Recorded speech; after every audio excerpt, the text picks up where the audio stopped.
It's good. You're safe. No, I don't want to scare you. We'll get you there, inshallah. All right. I don't think I hear the sisters. Maybe they don't have the mic, or they don't want. They have nothing to share. But it's indeed that is beautiful to share what I've learned and I've seen, inshallah, along the days, or what I've also experienced personally when it comes to counseling, when it comes to personal life and anything else, inshallah, that will do so. So I'll have a few notes that I want to share with you, and I have a few things that I want to share with you. And indeed, the 4x4 is something that I am adamant about. For the simple fact is that it is indeed something that preventive measures. So I'm going to share with you a few things. The 4x4 is the four things you look for in a wife, the four things you look for in a husband. Okay? And my wife is right here, so I have to be very careful. I'm not like she's right here. This is how I spend time with my wife, by the way. You understand? I'm on the road a lot, so we share time like this. So she keeps me company, I keep her company, and she also has to know what I'm saying. And you understand? I'm actually here talking to you, brothers. It's hukuma. Anybody, you married, know exactly. I have to check in. I have to make sure. No, we of course. Yeah, what's up to the yeah. He knows the drill. All right, so let's talk to the sisters first. But let me go through you, brothers. So, sisters, I'm hoping I was going to ask you certain things and get some feedback, but that's okay. But let me ask you, brothers, since you're here, if I tell you, you know what, man, go wow, dude, go shopping, man. Give me the list of what you're looking for in a wife. Go ahead, man. And as I said, gloves off, no hold back. Beautiful. Beautiful. Okay, at least this brother's honest. Usually when I get, it's Quran, Sunnah, Shaykh, I go, Habibi, don't tell me what I want to hear, man. Tell me what it is. And you're right. Beautiful. That is beautiful indeed. What else are you looking for? Barakallah feek, Habibi. Jazakallah khair. Beautiful inside and outside. Yeah, beautiful inside and outside. Very good. MashaAllah. What else are you looking for, brothers? MashaAllah. Wealthy. Wealthy, okay. Modesty. Modesty. She has a nice voice. She has mentality, okay. She has a nice voice. Nice voice. I thought you were gonna say nice something else, but that's cool. She has nice voice, Shaykh. We're trying to keep this PG, and we're trying to keep it as family as possible, but we'll talk. We still talk. Cool. Nice voice. I have never heard that in my life. Do you believe it? 30 years teaching this stuff, I've never heard one brother. No man, Australia, Malaysia, I've been around, man. I have never heard one single brother ever told me I'm looking for a nice voice in my wife. So I love you, man. You are definitely unique. I'll never forget you. What's your name? Ryan. Ryan? My son's name is Ryan. Ryan is Bangladesh. Right on. Okay, anything else, brothers? What are you looking for? Good family. Good family, okay. Caring. Which one? Educated? Caring? Yeah. MashaAllah. What else are you looking for, brothers? Good mother. Good mother. You know, it's very difficult to find nowadays, and I'll tell you why. Most of the sisters are career-minded now. Very difficult for me to find a sister that wants to be, just a homemaker, whatever you want to call them nowadays. It's offensive for them. I didn't go to school for this. But we'll talk about that. We'll talk about, the dollar sign dads and the career mom and all of that stuff. So indeed, this is something that I will address, inshallah. Okay, what else you got? Religious, okay. Okay, that's a nice list. That's a good list. Now, anybody want to add something? By all means. Who's cooking? Good cook? Now we're talking. Do you have food here today, man? Is there biryani? Shaykh Ibrahim, come on, man. No, I see some snacks. I just ate nothing. Alhamdulillah. So if that's the case, I am talking to the sisters indirectly, my dear sister, because this is your target audience. This is your end user. So if you hear the brother saying, here's what I'm looking for, I usually ask the sisters to write it down. Yeah. And then now if I ask the sister what they're looking for, I tell you, brothers, this is what the sisters are looking for, please write it down. And usually if the sisters ask for things, number one usually is stability, security, financially stable. They're looking for something to be as like a safety net. They're emotionally based, you're physically based. There's a lot of things to do. They want the respect. They want a lot of things. Okay? But unfortunately, we won't be able to hear today, but I'm just telling you according to the list that I usually get. So if that's the idea, let's look for the Quran and Sunnah now. Okay? This is the norm. So the sisters, there are four things you're supposed to be looking for according to Quran and Sunnah, plus whatever it is that your whims and desires or the worldly means. It's okay. You can. We're bashar, we're human beings. We have whims and desires. So there are two things in the Quran. Ya abadi istajib inna khayra man istajabta al-qawi al-amin. Oh my father, hire him. That's those who you hire. Is qawi and amin. Strong and trustworthy. Qawi in everything, not just religious background. Qawi every aspect of life. Strong. But Amin is, I told the sisters, don't look for a brother called Amin. I found brother Amin. That's not what it means. Amin is trustworthy, meaning that he'll take you away from hellfire with him, take you to heaven with him. You understand? So if a brother asks you to meet behind your father's back, he's not Amin. Write this guy off. He's trying to play hooky, trying to make you just a statistic. You know, Islam man, monkey man is just all of that stuff he wants to get, whatever he wants to get, and get you off the list. He's not Amin. Don't give him your self-esteem. Because he just become another sacrificial lamb. So Qawi and Amin is there for a reason, because Qawi is strong, Amin is trustworthy. Because if he's not trustworthy, he will misuse the power over you and abuse it. Now, khuluq and deen is the other side. That's where the hadith comes in. So your religious background and your character. Why? Because the character is the proof that you're a good, righteous man. So the ibadah, the acts of worship, could be just physical. You can do exercise, you can fast, you can lose weight, and all of that stuff. You can go to Hajj, so you can be called a Hajji. You understand? You can give you money, so you can be called generous. But the reflection of your ibadah is your akhlaq. So akhlaq is the measuring stick. So that's why they're together. Now, if I put for you, brothers, a visual, hopefully you will never forget. Prophet Muhammad tunkah al-mar'a li arba'. Four things a woman is with for. The beauty is there. Because Islam is a practical religion, because you understand men get attracted to the woman first, then they learn to love her. Women, they get emotionally attracted first, then they learn to be attracted to the man they love. It's different. So, tunkah al-mar'a li arba'. Four things that a woman should be wed for. First thing, li jamaliha. It's beauty. It's there. But the beauty is in the eye of the beholder, right? You could be in love with someone that is your brother, your own brother, same mother, same father, absolutely does not like. So everyone is different. What beauty means, like I like certain type of woman, for example. My brother, exactly the opposite of me. So that's when he says, إِذَا نَظَرَ إِلَيْهَا سَرَّتْهُ. When you look at her, it pleases you. So when you look at your wife, does she please you? I hope so, because otherwise you'll be looking outside. So don't fool yourself. So first thing, bijamaliha, because also she's rich. That's one other reason that people marry a woman for. And the lineage, yes. And of course the deen, the religious background. But Prophet Muhammad fadfar bidhat deen. You know what fadfar means? It comes from dhufr. It comes from your nails. That means snatch this girl. Don't ever let her go. And that's exactly what I'm trying to do with my wife. You understand? So you hold on with all your fingers. I'm just trying. She's not even listening, but that's okay. I'm talking to myself. I thought I was winning, getting some brownie points. Hello, my fly. Anybody want to know? She's too busy. Anyway, so you understand? So hold on. Fadfar bidhat deen. Like hold on to her with everything you got. That's the true winning. Taribat yadak. Taribat yadak ay yaltasaqa dirham turab. Your hand will touch dust. You know what that means? That means if she doesn't have the religious background, you will lose everything. But if she does, you will be prosperous. It's called mafhum al-mukhalafa, knowledge of the opposite.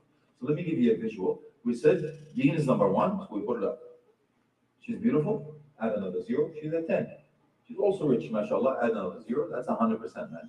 She comes from a good family, add another zero, she's batting 1,000. Now take away the deen, what do you got? Yes, you got 3 zeros. Enjoy. So remember, Imam in Sahih Bukhari, Fath al-Bari, in Hajar al-Asqalani, he says, first look for the beauty, not the deen. What are you talking about, Shaykh? You just told me the most important thing is their religion. He's not going against the hadith, he's trying to take you off the hook. He has first look for beauty. Why? Because if you like what you see, and then she has the deen, you're going to continue. But if she has the deen, and you don't like what you see after, you're going to say no. You've just said no to deen, to religion, yes? As opposed to saying no to beauty. You understand, brothers? Okay. Now, the 4 things are given for the sisters, now the 4 things are given for the brothers. Yes? Now, the 4 steps after that is simple. You have to do istishara, istikhara, azm, and tawakkul. You are doing consulting. You're asking about her in the family realm. You're looking for the neighborhood. How are they as neighbors? You're looking where they went to school. How are they in school? At work? How are they at work? Did somebody travel with somebody to deal with the money issues? If everybody's giving you green light, you move on to the second. If everybody's giving you red light, you stop. Cut your loss and move on. Now, you don't know what's hidden and you don't know what's in the future. That means you're going to have to ask Allah. You got to do istikhara. Now here's what I get. Istikhara, Shaykh, I have to do for 7 days. True or false? False. False. There's not one single hadith says you have to do istikhara for 7 days. All right. I get this too. I do istikhara, Shaykh, and then I open the Quran. And whenever قالت الملائكة الله أكبر, she's an angel, I'm going to marry this girl. وقال الشيطان لا حول ولا قوة إلا بالله. That's not what the Quran was meant for, Shaykh. You understand? So it has nothing to do with that. So no 7 days, no person that will finger on the Quran to get to what you're getting for. No dreams, because dreams are subconsciously stored in your mind. It will come out in a dream, form of dream, 3 to 4 days. So we don't count on dreams. We don't miscount them. Like we don't discount it, but we don't count on dreams. So what it is, my brothers, are going to see a green light, a red light. It's the physical signs, right? I usually give the sign, you know what, you're going to see this girl, you're going to get a flat tire. Then you fix the flat tire, you keep going, you get a broken windshield. You fix the broken windshield, you get going, you get pulled over by the cops. You pay the ticket, you keep going, you turn left and it's a dead end. That's a sign, dude. Okay? You want to book the banquet, you don't have money, you go to the bank, you're overdrawn. You borrow money, you go to the banquet hall, it's booked for life. What else do you want, man? But I can't, Sheikh, I love this girl, Susu. She's got 36, 24, 36. You know what? My heart is aching, my knees are shaking. It's true, I ain't faking. She doesn't eat bacon. All of that stuff, man, I hear it in the universities. So it's not that. So that means you're going to have to go against your whims and desires, but with the signs of what Allah gave you. But if you give something for the sake of Allah, Allah grant you something better. You understand? But if you don't, you will pay a price in this life and the hereafter. Because you're making a mockery of Allah now.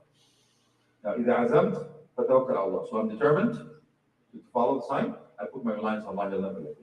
That's the four. The four things that you have to do finally, inshallah. I'm gonna go through a journey with you, okay? So you found the girl, now all of that stuff is coming and all of this. And you have to make decisions. And I know some weddings actually get canceled because of the wedding.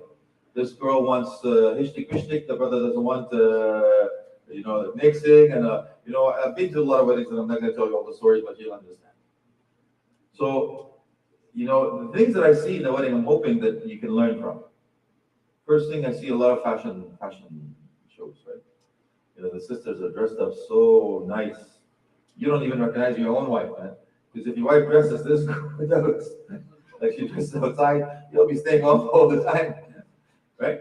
And then you get the convertible hijab, right? And it's, the hijab that stays on the shoulders. Then as soon as the brother starts reciting Quran, Allahu Akbar, MashaAllah. I've seen this with one eyes. I believe the power of the words of Allah. Yeah? And then the brother Sadaq, Allah. As if the hijab was just there for the Quran recitation. Yes? So please be conscious of that when you start, because you start on the right foot, brothers. So make sure that you understand the tradition, or the religion comes first. Religion. And the creator or the creation, the creator. So if you start on the right foot, it's good. Another thing I do is financially. Make sure you understand, not just the religious part of it, because you're supposed to be grateful to Allah for the gift He's given you. Yes, not to be disobedient when Allah gives you a gift. You be obedient to Allah, grateful to Him. Don't start your foot on the wrong foot, start on the right foot. And financially, in certain communities, like I do this a lot. I have Mahindi, then Nikah Ni'mati, then it's Rukhsati, then it's bankruptcy. Because you have to spend so much time and money in order for you to be alone with the girl. But it has nothing to do with Quran and Sunnah. Yes? And the competition between the sister, I have this much mahar, and I have this, you have to pay for this. That's why it's not happening, because a lot of us don't have what it takes, and the sisters are so demanding. And the supply and demand is not there. There's not too many brothers already, and there's a lot of sisters. So now the brothers get picky. But I'm trying to warn you on something. The monkey-donkey theory. I'll tell you what it is. Yeah, when you're young, you're like a monkey, right? You're jumping from one tree to another. You know what I mean? Take a fruit here, smell this, sniff that, take a bite of this, lick that, chew this, yes? Yeah, so you're trying all these different fruits. Now, the problem with that is you're gonna want the best of everything in one girl. You're gonna get that? You're not gonna get that. Yeah. So I want the eyes for this sister. I want the hair on this sister. I want the lips on this sister. I want the body on this sister. But I want the religious on this sister. I want the personality on this sister. You're not gonna get that, man. So please understand, don't stay too long in the monkey phase. Yes? Now, the donkey phase is when you get married. You work like a donkey. Uphill both ways. I don't want to scare you, so I'll go, don't worry. So also, please, I'm trying to actually catch as much as possible before Isha. It's 8:40, right? Okay, so I'm gonna split it. I'll do as much as I can, then I'll wait after Isha to finish that. Inshallah, then I'll address your questions. Don't worry about it. It's all good. So the hiring process will help you from the firing process. Yeah, no problem. If you want to write a question, by all means, feel free, inshallah.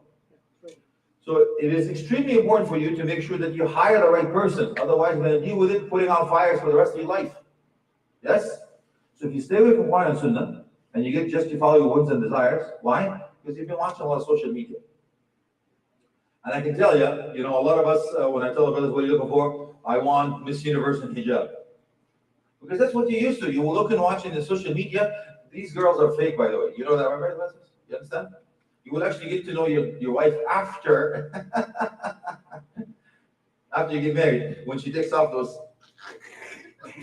those things. You know the things when she says hi, you get a wind coming back. Yeah, because everything is fake now, dude. Have you seen the before and after? Oh, it's scary. It's scary when you see the before and after. Well, finally, I did my, that kilo of makeup and the hair thing is not her, and the teeth comes out, and things, they're totally different, dude. So please make sure you understand that this is something that is expectations, yes? Well, so Shaykh al-Qattan, for example, what are you looking for, brother? أريدها بيضاء طويلة شعرها كالحرير غير مجعد لها لون متجدد لها لون بالنهار ولون بالليل كانت غنية ثم افتقرت ففيها عز غنى وذل الفقر تعطف على الصغار وتكرم الجار وذات الضر بالدار. Dude, والله لو وجدنا هذه امرأة لبايعناها على الخلافة. If you find this woman that has all these things you're looking for, we would make her Amir al-Mu'mineen. We give her pledge of allegiance, so she can lead the ummah. But you're not going to find this girl.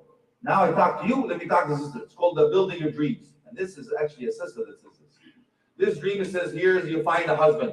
First floor, there's a husband that has a job. Congratulations, he wants to get married. You go on the first floor, but it says before you go on to this, the second floor, there's a husband that has a job, wants to get married, but he's also good looking. I go second floor. Then I go to the second floor, then it says, before you go in, on the third floor, there's a husband that has a job, he's good looking, he's also sensitive. Sensitive guys are just so sweet. There's not too many of them around. No politics, come on, Yanni. And then the fifth floor is sensitive, blah, blah, blah, he likes children. Oh my God, he loves children. And this one, he said, blah, blah, and all of that stuff. You start going up till you reach penthouse. When you reach penthouse, it says, this floor was designated to prove that no woman will ever be satisfied with what they're looking. They're always going to be looking for something more. There's nothing here. Yes? So the building your dreams of is exactly the same when we tell the brothers, come down to earth, man, smell the hummus. Yes. Okay. That's what it is. So now we got the measuring stick. We found the girl, we found the guy. Now we got alhamdulillah, the wedding, halalized enough, yani. Okay? And alhamdulillah, now how to start my wife, my how does that work? Back home we push cars to start him off. Yeah? No, what? Just me? You guys don't know what I'm talking about. Because Tesla's now. MashaAllah. Okay, so how do you start your life? But most of us have been watching this Bollywood movies, but not you, brothers, because you're so righteous. You don't know what I'm talking about. MashaAllah. I'm so happy for you. So you haven't seen the guy carrying the girl, kicking the door with the hair flying in the air, and the birds are chirping in the back, and they're line of dancers, and the sun is setting just perfectly, and it rains even though there's no clouds whatsoever. And a tree pops in the middle of the desert, and I have no idea what happens, man. And they run together toward each other in the slow motion. Ding. No, what? Just me again? The guy, white horse, 6-pack. Yeah, yeah. Okay, I'm just pretend that you're listening to this for the first time. So let's start according to Sunnah. Help me through this journey. All right, brothers? All right. You don't have to carry your wife with you on your arms. You don't have to kick the door down. But you have to say a dua before you kick the door down. Don't kick the door down. Anybody knows the dua? I don't want to hear it. I just want to make you think about it. Husn al-Muslim. Yeah, downloaded.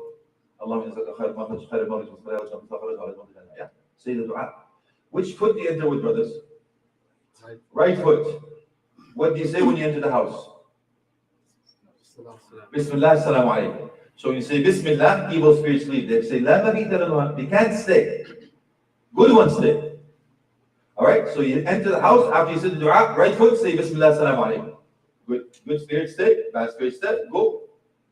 Now, first thing you say is you place your right hand on your wife's forehead, grab the bands and say Bismillah, Allahumma inni as'aluka min khayriha wa khayri ma jubilat alayhi wa a'udhu bika min sharriha wa sharri ma jubilat alayhi.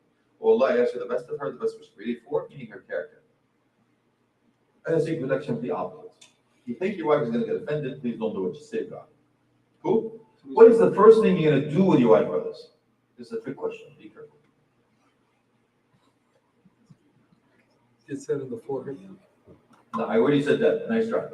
Praying? Allahu Akbar, who said that? You? Yeah. Good for you, man. What's your name? Safi. Sophie?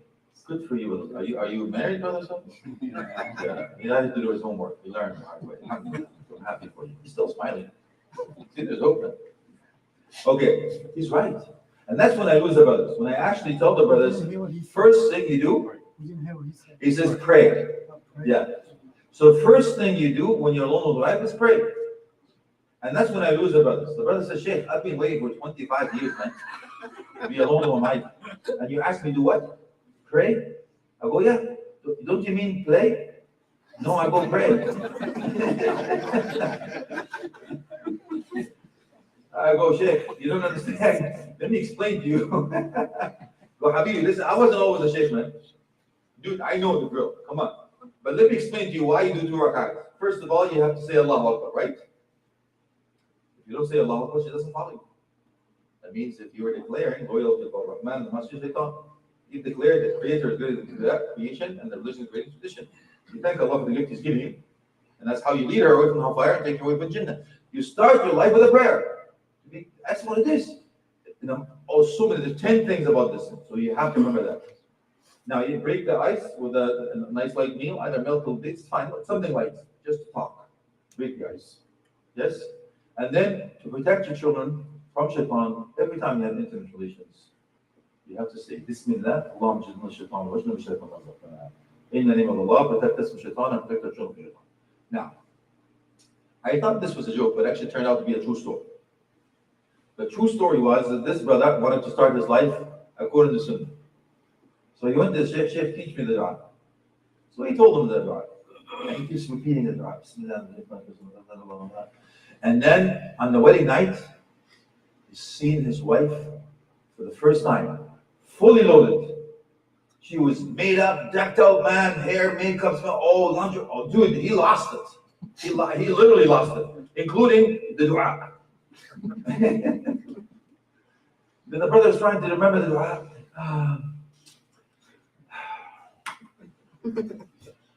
سبحان الذي سخر لنا هذا. لا حول ولا قوة إلا بالله. Thanks for playing. Thanks for that. Wrong guy. So that's according to Islam. So why don't we? Obviously, there's a lot more to it, but just for that, let's start off the first phase. First phase is done. Alhamdulillah. We have 2 more phases. We'll cover inshallah. Now the floor is open for you to ask me questions about what I said. Then I will ask you questions. I'd like to get the sisters involved. Is there any chance to get them a mic, brother Shaykh? Yeah. Okay, so I can ask questions. At least I can hear their answer. And if we get maybe that bread and divide it into, I don't know. I have to give you something. People don't work for free, I Shaykh. If there is, yeah, dua is good too, inshallah. All right, the floor is yours, brothers and sisters, inshallah. If you want to ask questions about the first phase, is the art of choosing a spouse. That's what it's called. 4x4, the art of choosing my spouse. No questions? There's one question. Yes, my brother. First dua, which is Allahumma nas'aluka khayra wa khayra. Should we say it loudly or just? Okay, so if the sister is righteous, she follows Quran and Sunnah, she'll not be offended. Say it loud. You place your right hand on her forehead, grab the bangs, and say the dua. Bismillah. Allahumma inni as'aluka khayriha wa khayra ma jubilat alayh, wa a'udhu bika min sharriha wa sharri ma jubilat alayh. But remember, everybody's different. You know your wife. What? You're asking me what? I'll see you outside, then it defeats the purpose. So the scholars say, if you think your wife is going to get offended, please say it in secret. Yes? Say the dua still. Even the Yeah. So, yeah, every time. But remember, you just make yourself hear. You don't declare it to the world. You say Bismillah. Look to yourself. Bismillah. That's it. And I ask the sisters to remind their husbands every time. Yes? Because the sisters usually have a little control on us. We can't remember anything. So I asked the sister to remind us what we're supposed to say. 7. Yeah. Very good. Now I have a whole course on intimate relations, called Behind Closed Doors. That's fine. We can talk about it, gloves off, but it's not the purpose of today. Anything else? Yes, my brother. Regarding the prayer, you said when you come into the home and she receive you at all. So every time I have like to see her, like I have to pray. Sometimes get home like 3, 4, 5 times. I have to pray every time. No, it's the first night, Shaykh. It's the first night, your wedding night. It's called the wedding night. So remember, you found it, we went through the wedding, now you're going to enter the house. What to do? First night. Yeah, that's the first night. This would be a problem for every time you come, Allahu Akbar. But good thing. But it's the first night. First night. That's how you start your life. Remember? That's how you start your life. Okay, any other questions? Sisters, please feel free to use the mic and ask questions. The floor is yours also. Yes, brother, you have another question? Yeah, please. You know, we are living in a very expensive city here. Mashallah. So we have challenge now these days to, for our families. Right. So people, especially for people, youth, they want to marry. They think about this a lot and how they're gonna handle the situation. Right. Because this is gonna end up maybe with divorce. I understand. Yeah, good question indeed. And the brother, if you haven't heard him, sisters, that we have young children that want to get married. It's very expensive. How are we going to do this without them going into haram sources? All right, so I tell the parents, make what is halal easy, hence haram will be difficult. But most of us make halal difficult, hence haram becomes easy. So what I'm asking the parents to do, I'm asking the parents to sponsor their children. Sponsor your children. Okay? So if you have a house, let them live in the basement. But I ask you to give them separate entrance. Number one reason for divorce in North America is the mother-in-law. You understand? So number one globally is financial. It's true. Now help them. All my kids, all my children got married in the house. All my children started in the house. My daughters and my son started in my house. I started in the room in my father's house. And that's what I'm asking you to do. Okay? Because if the brother that talks about, the Mahindi, the Kahnemati, the Rukhsati, the bankruptcy, that's exactly what happens. They start on a very shaky foundation, not very financially set, and they try to impress the people, and they end up with a big debt. And the reason they don't have time to spend the time because they have to pay off the debts. They work, they don't have time. Both. So said prevention is better than cure. Proactive, be smart. So if you are a father and then somebody comes to remind you who you are, don't get off your high horse, man. Don't be the villain. Don't be the one that actually says, no, you have to have the PhD, you have to have the car, you have to have. You're not better than Ali ibn Abi Talib, and you're not better than Fatima al-Khi. So please make sure you do the right thing. Help your children to grow together. But when Prophet Muhammad said, Ya ma'ashar al-shabab, O young man, O young woman, man istata'a minkum al-ba'a falyatazawwaj. It's mashruta, it's conditional. Those who have the ability to get married, get married. Ability financially, obviously, is one. Physically, intellectually, academically, all of that stuff. Emotionally, that you're able. Because I know a lot of old brothers that they're immature. I know young brothers are also mature. Same with the sisters. So it doesn't necessarily mean an age or anything, but you have to be ready for it. Yes? So hopefully that will give you an answer, and hopefully that will give you a way out. So please don't be demanding in the beginning. It will be very difficult to establish this. So work together, grow together. Don't be demanding. Don't ask for everything. But أقلهن مهورة, أقلهن مؤونة, another hadith, أكثرهن بركة. The lesser of the bridal gift is the more the blessing. So it's not a business deal. We don't sell our daughters, we buy them money. Sa'id ibn Musayyib, rahmatullahi alayhi, among the Sayyid al-Tabi'een, he asked his student to marry his daughter, even though the king wanted to marry his daughter. He didn't want to give it to the money, he wanted to give it the knowledge. And he lent the money to be able to do so. Yeah? So let's do the same. Yes, my brother. I don't know if you're gonna cover the topic of love. Which one is coming first, love or marriage? All right. No love, no such a thing as love before marriage. I'm on record saying this. Why? It's lust. It's infatuation. It's physical attraction. Love comes after marriage. Yes? I'll tell you why. Allah subhanahu wa ta'ala actually is telling you, وَجَعَلَ بَيْنَكُمْ مَوَدَّةً, but he didn't say mahabba. If it was built upon love, it would have been broken. Because love goes up and down. But it says mawadda. So it's after you've seen her with no makeup on. After you've seen her giving birth. After you've been through the thick and thin, the highs and the lows, the good, the bad, the ugly, laughter, sores and tears, difficulties, needs. When you get so comfortable, it says, honey, pull my finger. And don't fluff the covers. When you're so comfortable with your wife, you've been through everything, and so hold on. That, my dear brother, that's true love, man. You understand? That's why mawadda is there, not mahabba in the Quran. So this love before marriage is infatuation. Like like what I said. Because you've seen this, you've grown this, and it's all of a fantasy land. Yes? So please understand, don't mix the two. Don't mix the two. True love is after you've seen everything together and you hold on, man. That's true love. But other than that, superficial. May Allah help us all, protect us all, inshallah. Grant us the true love. And by the way, the scholars say it's a gift from Allah. As Allah said, the Prophet said, رُزِقْتُ حُبَّهَا. رُزِقْتُ مبني المجهول. It was in the third person. I was blessed by her love. That means as a gift. It didn't say أحببتها. It says I loved her. It says رُزِقْتُ. I was blessed by her love. So it's after. Why? What did Khadija do? Was she a wife to Prophet Muhammad sallallahu alaihi wasallam? No, she was much more than a wife. He actually she believed in me when I went out. Actually, I was going to cover this in the rights and duties, but it's okay. As long as I cover it, I'm okay. It's a perfect question. We'll do the next segue, inshallah. Do it. Because she believed in him when nobody else. She gave me when everybody denied me. She allowed me. All of that stuff. Even though she was older than him, but the way she treated him, she made him feel like a king. Yes? She was more than a wife. She was best friend. He ran to her when he saw Jibreel alayhi salam. He didn't run to Abu Bakr. He ran to Khadija. Shoulder right upon. That's why Amir Huzn, the year of sadness when she died, and his uncle. But some of the scholars say Amir Huzn, the year of sadness because he couldn't do da'wah. You understand? Okay. One last question. Yes, my brother, please.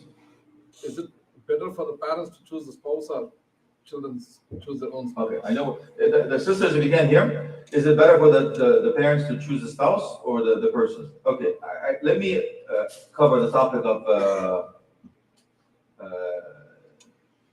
arranged marriages.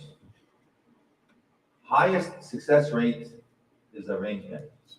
Do you believe it? Highest success rate is arranged marriages. But am I telling you? Because I hear this. My mom sent me my wife in the mail, Shaykh.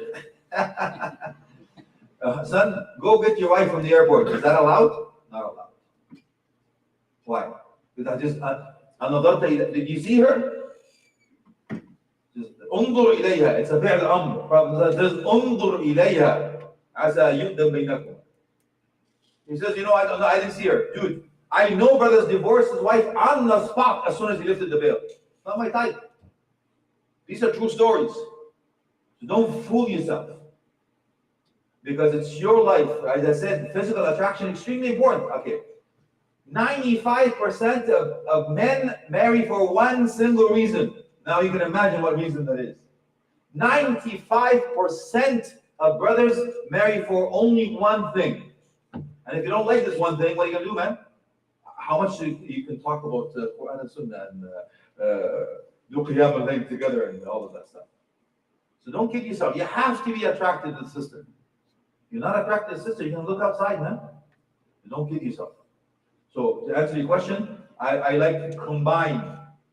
The parents know well, they know you well, they know the family well, and they have more experience than you. Let them help you. But they're on the condition of you have to approve this thing. Because not because, and I know mothers, they use this emotional blackmail. If you don't marry this girl, I'll be upset with you for the rest of my life, even in my grave. When I get her, you know what, honey, I love you, mom, but you know what, I can't do it, man.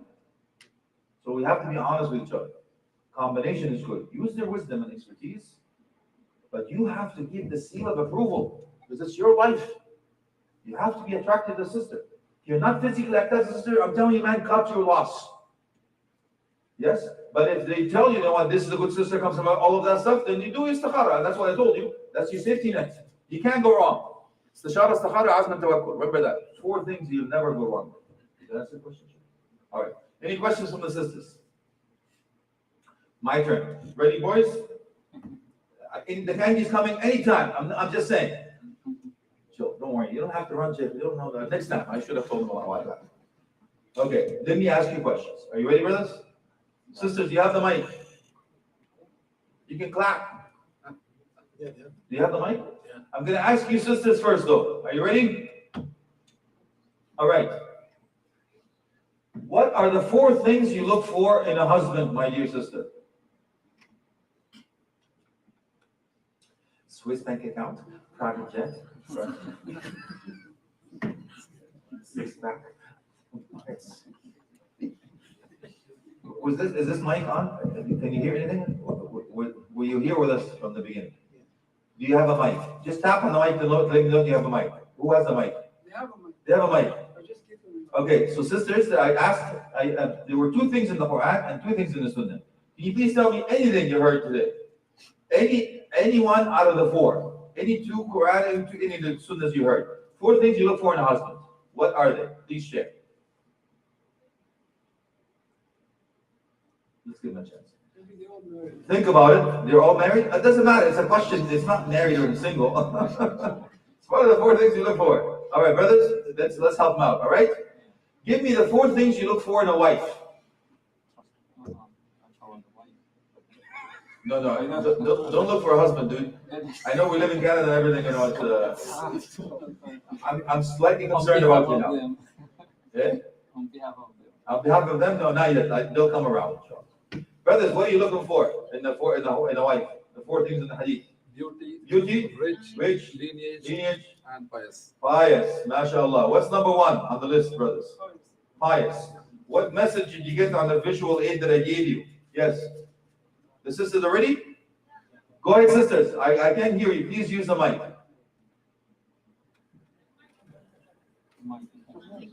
Alaykum salam. What are the 4 things you look for in a husband, please? Amana, okay. Ameen. Akhlaq, very good. Thank you. Deen.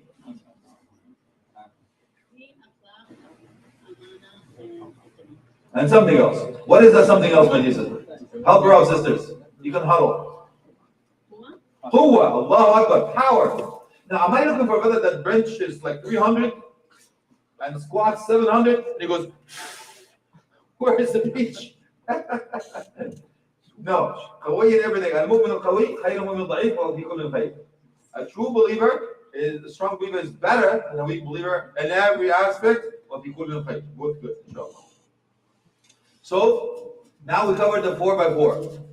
Brothers, give me the 4 steps you have to make before you make a decision. What are they? Yes, Habib. far away from mother-in-law. Far away from this guy just forgets everything and he remembers far away from the mother-in-law. I love you, dude. It is true. Okay. But there are 4 steps. 4. I'm going to remember this session for 2 reasons. This guy here, brother Rayyan from Bangladesh, I want a wife with a nice voice. I have no idea where that came from, but you know what? Each your own. It is true. Yeah, it is true. Maybe he likes it, thing. And you are, everything you want to do is just stay away from your mother-in-law. MashaAllah. Everything's coming nice. Coming back. All right. 4 steps you have to make before you say I do. What are they, brothers? Help me out. Istikhara. Okay, first. Istikhara is one of them, that's fine. Okay, give istikhara is one of them. What else? Istishara, consult. Tawakkul. Azm, ahsan. MashaAllah. Yeah, I got. Thank you so much. So you're gonna make sure, because if you don't do that, you're coming in blind, man. No one knows what's in the future. No one knows what is in except Allah. So if you don't do istikhara, you shoot yourself in the foot. Our Prophet ﷺ used to teach the Sahaba to make istikhara of the shara' na'layn before you buy slippers. So you're gonna come into one of the most important things you're gonna do in your life without istikhara? How, man? That's your safety net. Cool? Very good. Now, did you guys pay the bills? Yeah.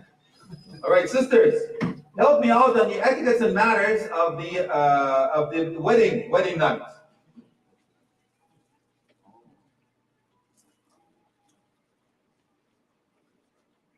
All right.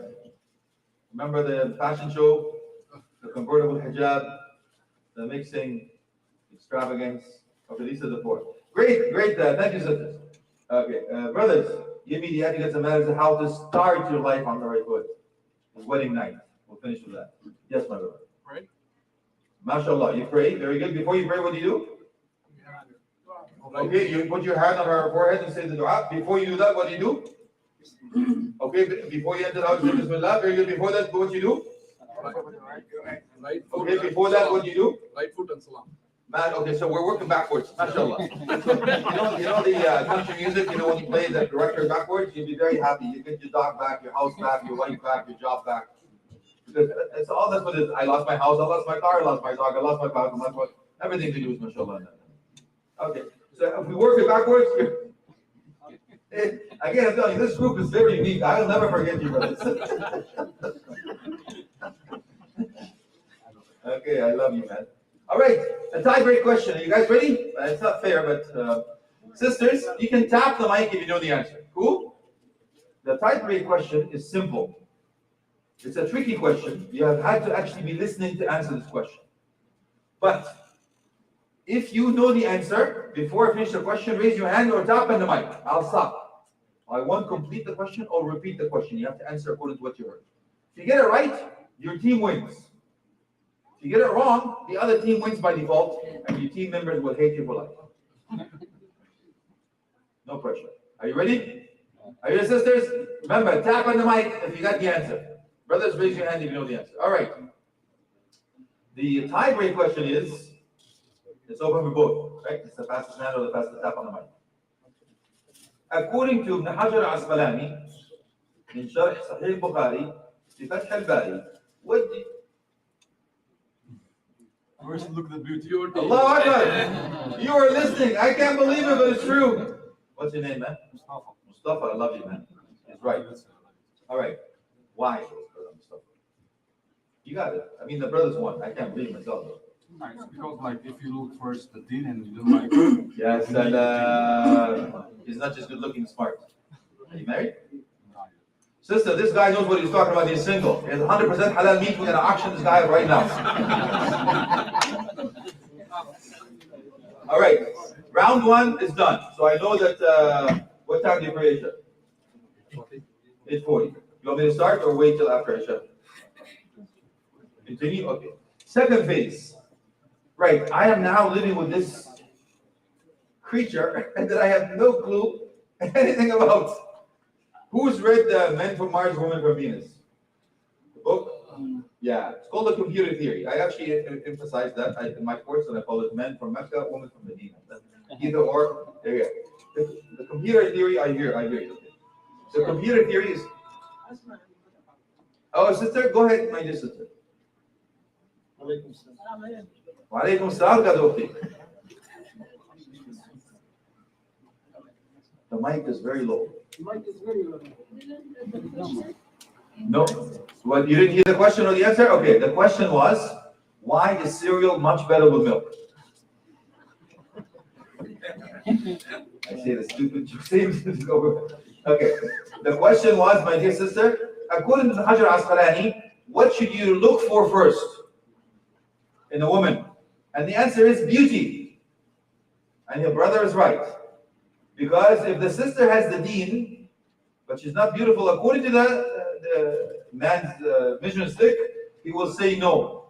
He just said no to the deen. But if you look for the beauty first, you like what you see, and the sister has no deen, I'm hoping you say no, Yani. No? But the brothers I'll teach you the deen. 5% of people change after marriage. You understand, guys? 5% of people change after marriage. Don't change it, dude. You go to a mango tree, you take the ripe one or the green one? Yeah, you take the ripe one, yes? Not the green one. And you want mango, you go to the orange tree or you go to the mango tree?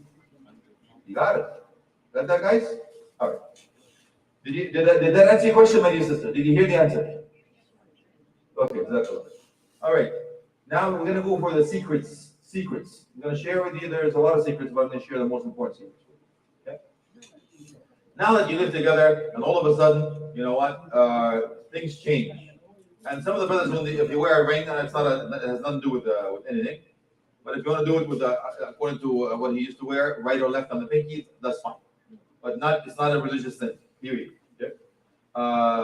So some of those scholars actually warn from it because it has a connotation according to the Christian, way of life. So, when you put the ring on, have you seen the Lord of the Rings? You admit to that? That's so brave of you. Okay. When the brother would put the thing on the ring on what happened to him, man? You put the thing on, you're in a different world, right, guys? Exactly. I'm just trying to manage expectations. I don't want to set you up to fail. So you're going to go in the house and things are going to change. Why? Because you used to take your clothes off, throw it under the bed, and when you want to wear it, you do the scratch and sniff system, right? You take it under the bed, it smells clean enough, you wear it again and move on. You know what? It was just me? See, some of them laugh because they know the truth. When you get married, however, no. Things will be folded neatly in drawers with potpourri in it, labels, lots of pillows. And these pillows, like they get married, man, they keep growing. Pillows everywhere, man. And you get scented candles. You get a lot of things you're not used to. Huh? So you're confused? What happened, man? So the computer theory is exactly that. If I give you a computer, I don't teach you how to use it. I'll ask you a question. Hey, man, how you like your computer? I'm frustrated. I don't know how to use this thing. Man, take it away. Okay, I'll take it away. So please take a course how to use a computer. Give me the same computer. Ask the same question. How do you like the computer? So I can't live without it. What's the difference? You understood the language of the computer. And that's what the computer theory is all about.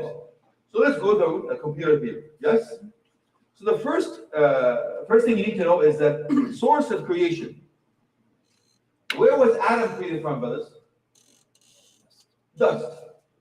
Dust وَرَمْزُ الْعَمَلِ. Dust is a symbol of work. So men feel productive when they have a job. I can prove that I can look after you, honey.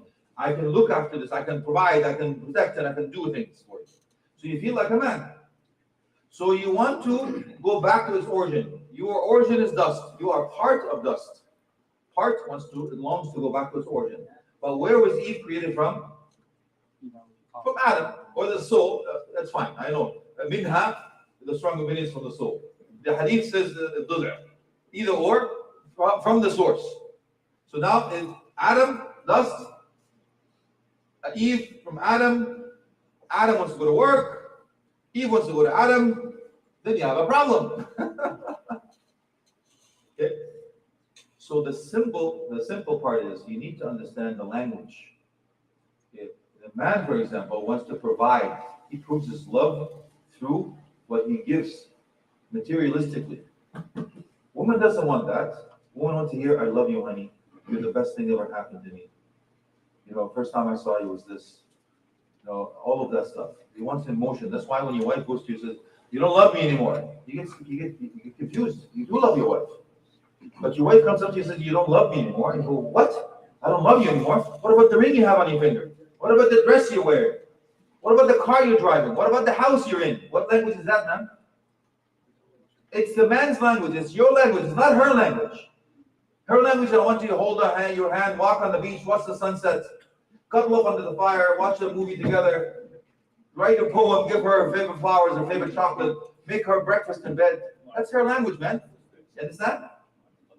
Okay. So my dear sister, that's a lesson learned for you, brothers. A lesson learned for you, sisters. If your husband gives you anything remotely, it is small, he's actually telling you what? That word that we can't actually say, right, brothers? Because most of us are born and raised somewhere we call back home. And if you say to your wife, you're a wuss, you're not a man. But that's a horrible, horrible culture. Because Islam says, I mentioned you, he declared it to the world. So I'm going to give you some hints. If you're a practicing brother, I tell the brothers to tell your wife, I love you 5 times a day. I don't ask you to go to her, I love you. No, it means that you touch her, you hug her, you look at her, you kiss her, you send her a text, you leave her a memo, something to indicate that you love her. You understand, brothers? I'm thinking of you. But if you're not practicing, I tell the brothers at least 3 times a day. The food. Please be grateful to the food you're getting. Breakfast, lunch, and dinner. Okay, so the statistics show you need to hug your wife minimum 8 times a day. 8 times a day. This woman needs to be hugged, touched, told I love her. You care. You're the one I think about. You understand? Most of us drop the ball on that. And here's what we do. You don't love me anymore. You don't say I love you. He said, honey, I said I love you once. If anything changes, I'll let you know. Don't help us in life. Yes, that's not it. So we're learning 3 things, brothers. So that's number 1 secret. Number 2 secret is men physically based, women emotionally based. I alluded to this earlier. So bottom line, brothers, we are physical beings. We are beasts. Okay? So if I tell the sisters, what is the way to your husband's heart? He will always tell you what? Through his stomach. True or false? False. It's 6 inches below that. Yeah. It's not through his stomach. Believe it or not, it's through that. I already told you, 95% of brothers want to get married for that reason. Actually, the actual vote nikah. You understand? Dude, what's the difference between her and every other woman in the world? That's the only thing that's halal for you to do this stuff. Yes? So I tell the sisters, if you want to earn this brother, you have to look after him that way. But you also have to earn her heart in order for you to get. So I call this South Pole, North Pole. You have to go North Pole, means win her heart, to be looked after in the South Pole. And my dear sister, same for you. You have to go South Pole to earn the North Pole. So I call this the S theory. The S theory. What does that mean? S theory, the S, we know the S for us, right? I don't need to explain. Yes? You know? Yeah. You're trying to be so righteous, Yani? I don't know what you're talking about. I'm so pure, I'm so green, I'm so white, I'm so light, Yani. Yeah, sure. But the S for them is something different. It's shopping. Yes. So I want this as a word association. So when you think of sex, you think of shopping. Not your shopping. No, their shopping. Okay. When we shop, what do, brothers? You know what? I go to the shopping mall. I want size 13, black shoes with laces. I go in, find black shoes, 13. It fits, good price. Try it on. I like it. You buy it, move out. That's it. But when they want to buy a pair of shoes, what happens, man? They like to browse. They go window shopping first. They go to different stores and they have to have their girlfriend with them. And they go, can I have 6, 6.5, and 7 in fuchsia, coral, and salmon. They're different. You think they're the same? They're not the same. Yes? And they try this and they try this on, blah, blah, blah, blah, blah. And the guy comes up with all these boxes, blah, blah, blah. And they spend half an hour in the line. Oh, thanks. Anyway, I was just trying it out. And then the salesperson goes, she won't stay still. That's different. You understand, brothers? Our curve is totally different. Our curve when we have sex is like this. And we peak. And then we drop dead. And when you're done, you're done. You want to go to sleep. That's a wrap, right? Their curve is totally different. Their curve is like this. Slow, gradual, up, and they plateau for a long time, and they gradually go down. That means, brothers, when you look after her, when it comes to sexual intercourse, you have to have foreplay. And you have to have the hug after. It's not, what's your foreplay? Honey, brace yourself. Okay, driving. Who drives a stick shift here? Right. So you have to go first gear, second gear, third gear, fourth gear, fifth gear, overdrive, and blah, blah, blah. You don't go in overdrive, man. Allah, when I mentioned that, alludes to it. وَقَدِّمُوا لِأَنفُسِكُمْ. Proceed for thyselves. And some of the scholars, I know that it's in the hereafter with the righteous deed, but some of the scholars say it's actually foreplay. Foreplay. And foreplay, they have to do it. Remember, I told you already, foreplay starts from the beginning of the day. Kissing her forehead, thank you, honey, and all that stuff, beautiful, blah, blah, blah. You go to work, you think of her, you give her a call on the way, and all of that stuff. Your foreplay is during the day. So when you come at night, she's totally ready for you. Don't be like an animal and treat her with disrespect and do absolutely horrible stuff during the day and expect her to be intimate with you at night. The hadith is like that. So don't be like an animal during the day and expect her to be intimate with you during the night. Yes? So it's an art, Shaykh. You have to learn this stuff. All right. Now, the North Pole, South Pole, and the S theory is extremely important. Number 2 reason for divorce is sex. Number 2 reason for divorce is sex. So don't belittle it. Yes? Number 1 is what? Financial. Remember that. Number 1 is financial. Don't start on the Shaykh foundation. North America, we said there's some other one, but I'm talking globally here. All right.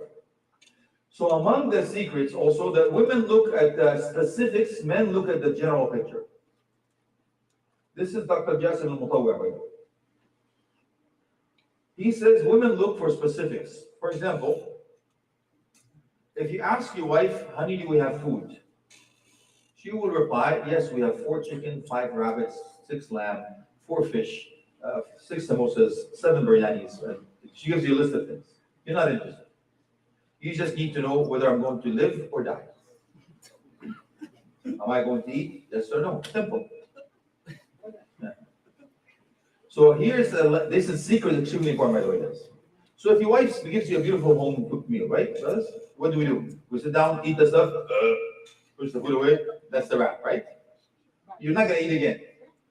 Okay, but if you tell her, honey, I really appreciate the time you put into this. I know that you cooked it with love because I can wonder how you had that steak crispy from the outside, yet tender from the inside. And the beautiful gravy that runs down, which reminds you of the river, the Nile River, the first time I saw it. And the garnish you have, it's a beautiful, exquisite, the color coordination is amazing. And the juice complements that extremely well. And Emily Post will be so proud of you, the way you put the silver on the fork on the outside, knife is inside. Now, you will eat again. You appreciate this thing, yes? Yeah. Now, if she looks beautiful for you, she goes in the bathroom and you hear sounds, right? Go, all of that stuff. You're afraid because I'm not sure Frankenstein's coming out or your wife's coming out. Your wife comes in beautiful, right? She comes in, looks, she's the bomb. I don't say that in your voice. It's not good. Now, your wife looks amazing, and all of us, all you can muster is a sound. You know, we don't speak, we make sounds, right, brothers? You see your beautiful wife and you go, ooh. No, you say, you still my beating heart. Even these flowers fade beside your beauty. You look as beautiful as ever. Your silky hair of yours remind me of blah, blah, blah, blah. If she's The not, beautiful thing. If she's not, then you lie. You lie. You lie to say you're like, run for his life. Now, I'm talking about hadith in Sahih Muslim, by the way. You understand? In Sahih Muslim, you're allowed to lie to your wife. But I don't ask you to lie to your wife that you're a dirtbag and you're doing all this stuff wrong. That's not what I mean. You know what? Does this dress make me look bad or fat? What's the answer for that, brother? Yeah, run, man. Don't look back because there's no right answer for this. It's a trap. But if you tell her, honey, I think the dress has nothing to do with it, you're toast. I think your janazah is tomorrow, and it was a nice meeting. All right, speaking on that, you can tell her, honey, I love my mother-in-law. You have a lot to say. You can tell her, honey, your cooking is so exquisite. Can you please keep it a secret? You don't want anybody else to feel the pain. Right.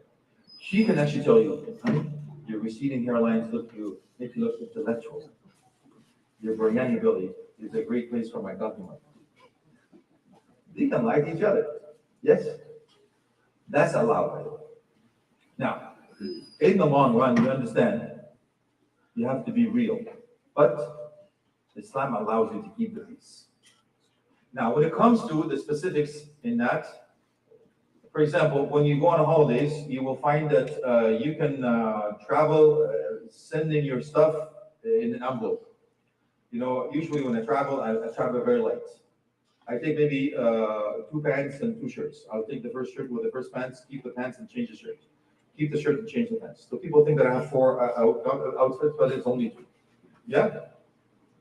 But your wife, however, when she, packs for a vacation, all the drawers are open, all the luggage is open, and she starts to do the choreographed dance thing, and you get scared. Honey, are you packing or are you leaving me? Yeah. So we're different. Bottom line is we're different. Okay? So you need to understand that. So you need to speak her language. You need to speak in specific. And my dear sister, when you speak to him, you speak in general, no specifics. Yes? That's extremely important. Now, another secret, my brothers, is a hobby, a common hobby. I'm going to put you on the spot, brothers. Who's married? Raise your hand. Don't be afraid. It's not a fundraiser. I know the Shaykh. Oh, I'm out with $100. La hawla wa la. Okay. If you're married, can you please tell me what your wife's hobby is? Cooking. Cooking. Different dishes. MashaAllah. You're a lucky man. Good for you. Alhamdulillah. Alhamdulillah. So the right. Sleeping. Sleeping. You're also a very lucky man.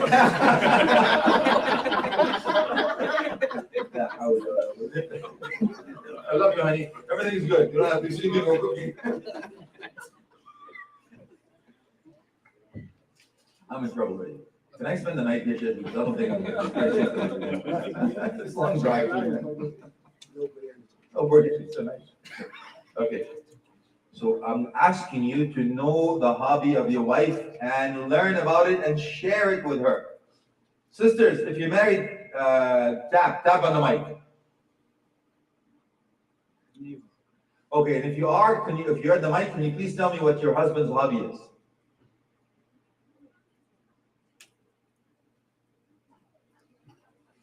That's a great hobby, mashallah. Silent. Oh, there's one. It's alive. Go ahead, okay. Go ahead.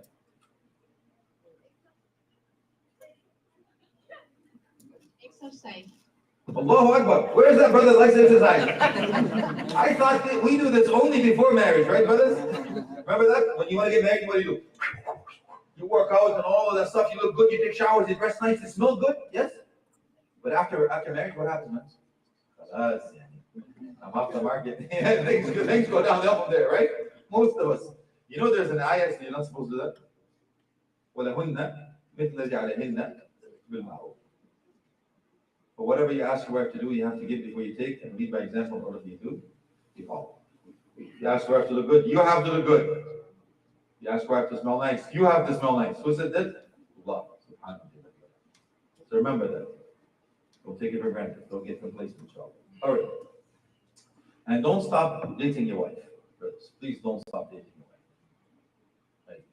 Now, among the other secrets I'm going to leave you with, inshallah, is one thing that is kind of important. When we have a woman actually likes a man who listens. Yeah, good luck with that. We're not very good listeners, I can tell you that. Statistics show that the first thing that goes is actually your hearing sense. You believe it? Alhamdulillah, it's the first thing that goes. I'm okay with that. As long as it's not something else. But the hearing sense is the first thing that goes, and we're not a very good listener. We have selective hearing. So my dear sister, on this secret, when you want your husband's attention, get rid of all distractions. Cell phone, laptop, TV, computer, anything goes out. You need to square shoulders. Contact the eyes. Make sure he repeats what you say. Yes? Confirm back and with them, and that's how you do it. I took a course in Alaa University. Allah The coffee, I don't drink coffee or tea, but I love you. Like, no, but you can give it to them, Shaykh. I'm Egyptian, but يعني Muslim مغروب. I don't drink coffee or tea. Do you believe it? I am Egyptian. I eat food and falafel. I know. There's no way, but it's true. It's true. تشرب سحلب؟ Sahlab. Oh, sahlab, Shaykh. Yes. No shisha. Sahlab.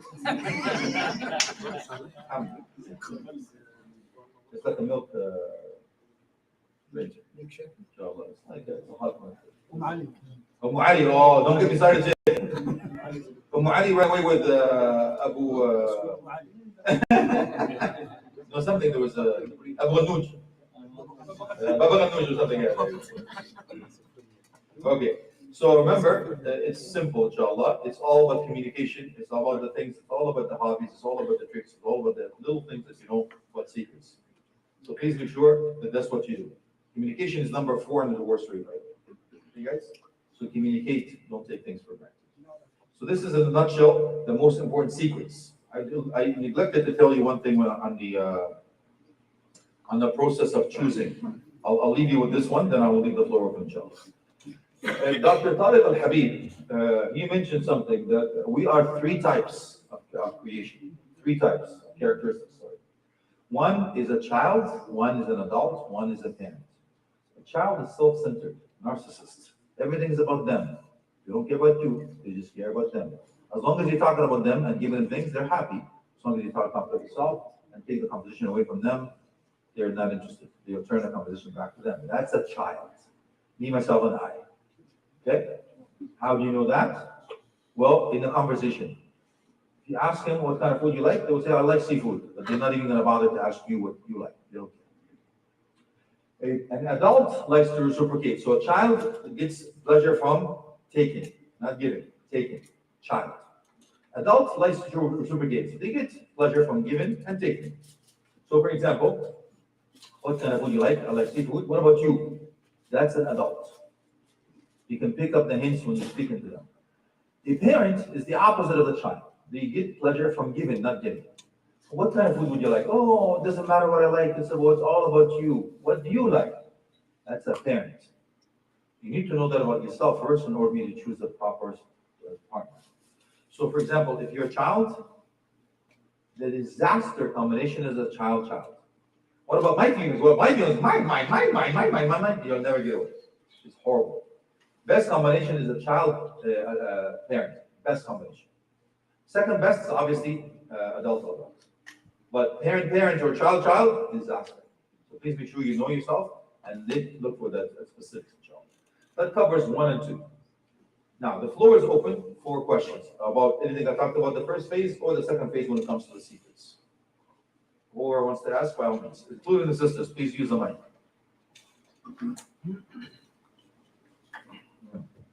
Are there any secrets regarding, treating a woman while she's on her period? Okay, secrets about treating a woman while her period. There's a hadith in the Sahih where Prophet Muhammad ﷺ used to actually take the water, the bottle, the glass, where Aisha drank from the glass and put it down. He would take the same glass of water, turn it around, place his lips where her lips were, and drink from it to tell her, I love you. You mean much more to me than just being a physical. Yes? Under the same covers. And he said you can do anything except in that area. Yeah? Fil mahid in that area. Yeah, I know it's different among the scholars, whether it's from the navel to the knee, or in that, wallahu a'lam. But you're supposed to be more attentive to your wife because they need more emotions at the time. They have a chemical imbalance, so you need to know that about them. Yes? It doesn't give the green light for the sister to go ahead and do whatever they want. Now, Mama Pierre, they can just say and do whatever. No, it's not that. Okay? So also, you used to have the meat chewed, and you would share things together at the time. She used to wear a red dress to give him a hint that she has her period. So he gets a heads up. Allah. Yes, my brother. What are the things that can strengthen the azm and tawakkul? Strengthen azm and tawakkul? The azm and tawakkul. Strengthen it? Yeah, how to strengthen it? Yeah. It's very difficult to let go of somebody you love. Very difficult. Wallahi. One of the most difficult things in your life when you find somebody that you love so much. If you look for a long time, and you found your dream girl. And then you do istikhara and it comes red and you have to let go. Because you don't want to do it. It's very difficult for Allah. But you have to do it. But maybe Allah will reward you for something that, you know what? مَنْ تَرَكَ شَيْئًا لَا عَوْضَ اللَّهُ خَيْرًا. And maybe He'll reward you after with her in the proper ways and the conditions and the timing. But you can't hold on. So it is something that you have to have a belief, Shaykh, yaqeen. Certainty that Allah subhanahu wa ta'ala will not lead you astray. Allah knows what's better for you and what's in the future. For example, you know, Alexis the Susu, she's 36, 24, 36, as I mentioned, she has all the nice voice and all of that stuff. And then the green light doesn't come. It's right. What do I do, man? I already planned my whole future with this girl. There's 2.2 kids, goldfish, whatever, all that stuff, right? Then you know what, man? If you went through, you would have been divorced, but not divorced, but with kids. So Allah knows that you're not going to make it. Something is going to happen. But would you rather be divorced or not go through this marriage to start off with, or go through divorce anyway, but after you get married and after you have children? I've dealt with this. It's horrible. So like you have to have yaqeen, you have to have certainty that Allah will never lead you astray. Because Allah says, إِنَّ عَزَمْتَ فَتَوَكَّلْ عَلَى اللَّهِ فَإِذَا عَزَمْتَ مَشْرُوطًا فَإِذا conditional. عزمت, if you determine, فالتعقيب, no, it's جواب الشرط. فَتَوَكَّلْ عَلى اللَّهِ, it's the answer for the condition, خلاص. Even though I don't like it, even though I don't want to do it, but I have to do it. Because I believe that Allah subhanahu wa ta'ala's wisdom, infinite knowledge precedes mine. I don't know everything. Yes? You will know it after, not now. عقلها وتوكل. عقلها وتوكل. عقلها is like take the causes and the, of course, the protection. Then you put your trust in Allah. But you have to تخاطر الإسلام. You're right. القوامة المطلقة يعني it's questionable, Shaykh. القوامة المطلقة is not it's not something that Allah subhanahu wa ta'ala give you as like a superior inferior. So let me explain the qawama because we can go into duties and rights, inshallah. That's fine. It's perfect segue. What is qawama, brothers? Why did Allah subhanahu wa ta'ala give us a qawama? What's the condition? It's in the Quran. الرجال قوامون على النساء. And very good. So Allah subhanahu wa ta'ala has a rank over, and because if you spend, you have a qawama. What is qawama? Allah ta'ala, it's leadership and it's a responsibility. Are you superior or inferior? No, you're not. You understand? Okay, let me explain it to you. Ya ayyuha alladhina amanu qu first, then ahlikum. That's your number one responsibility, Shaykh. Allah gave you the qawama for a reason, because you will be held accountable on Judgment Day. You understand? Not her. No, the hadith says, وَكُلُّكُمْ رَاعٍ وَكُلُّكُمْ مَسْئُولٌ عَنْ. Everybody is a shepherd, everybody has a responsibility. But ultimately, who's going to be held accountable in front of Allah for the family? The man. Where's the proof? Give me the proof, guys. I know it's tough. I didn't share it with you, so it's not fair for me to ask you the question. It's in Surah Taha, by the way. Okay, that's the proof for the qawama. But I mean, how did Allah subhanahu wa ta'ala held Adam accountable, not Eve? It's in Surah Taha. Okay, listen, when Allah starts speaking in dual tense, to Adam and Eve, everything in both, dual. But when Allah held one person accountable, who did He hold accountable, Adam or Eve? Where's the proof? Okay. وَعَصَى آدَمُ رَبَّهُ فَغَوَى. Even though Allah was talking to Adam and Eve at the same time, in dual tense, in Arabic, both. But when He held one person accountable, who did He hold? It says, وَعَصَى آدَمُ رَبَّهُ فَغَوَى. He didn't say, وَعَصَى حَوَّى. No, وَعَصَى آدَمُ رَبَّهُ فَغَوَى. You. Then again, dual. So it says, أُسْكُنْ أَنْتَ وَزَوْجُكَ. أُسْكُنْ أَنْتَ. To you. You understand, guys? Now, obviously, there's the Arabic language is also, when you speak to a masculine, you're speaking to masculine and feminine, and there's linguistically, but the scholars say that's the proof that and so on and so forth. So the qawama is much more than you think, man. It's like a jump and tail high. No, man. The qawama is much more. You lead by example here. So let's talk to you first, how to look after your wife. Then I'll talk to your wife, inshallah, how to look after you, and we'll finish with that. First, there's financial responsibility. Let's talk about that first. You know the mahr is part of that. The mahr, okay, it's according to your ability, by the way. But what do you do to pay mahr first? You pay the mahr for what? First, you say, thank you for accepting me to be your husband. Number one. Yes? Number two, I will be looking after you. I am financially able to look after you. Number three, just in case things go south, you have a cushion, you have a safety net. That's the purpose of the mahr. And it's a command. But unfortunately, in some of the cultures, the mahr actually it's a dowry, not mahr.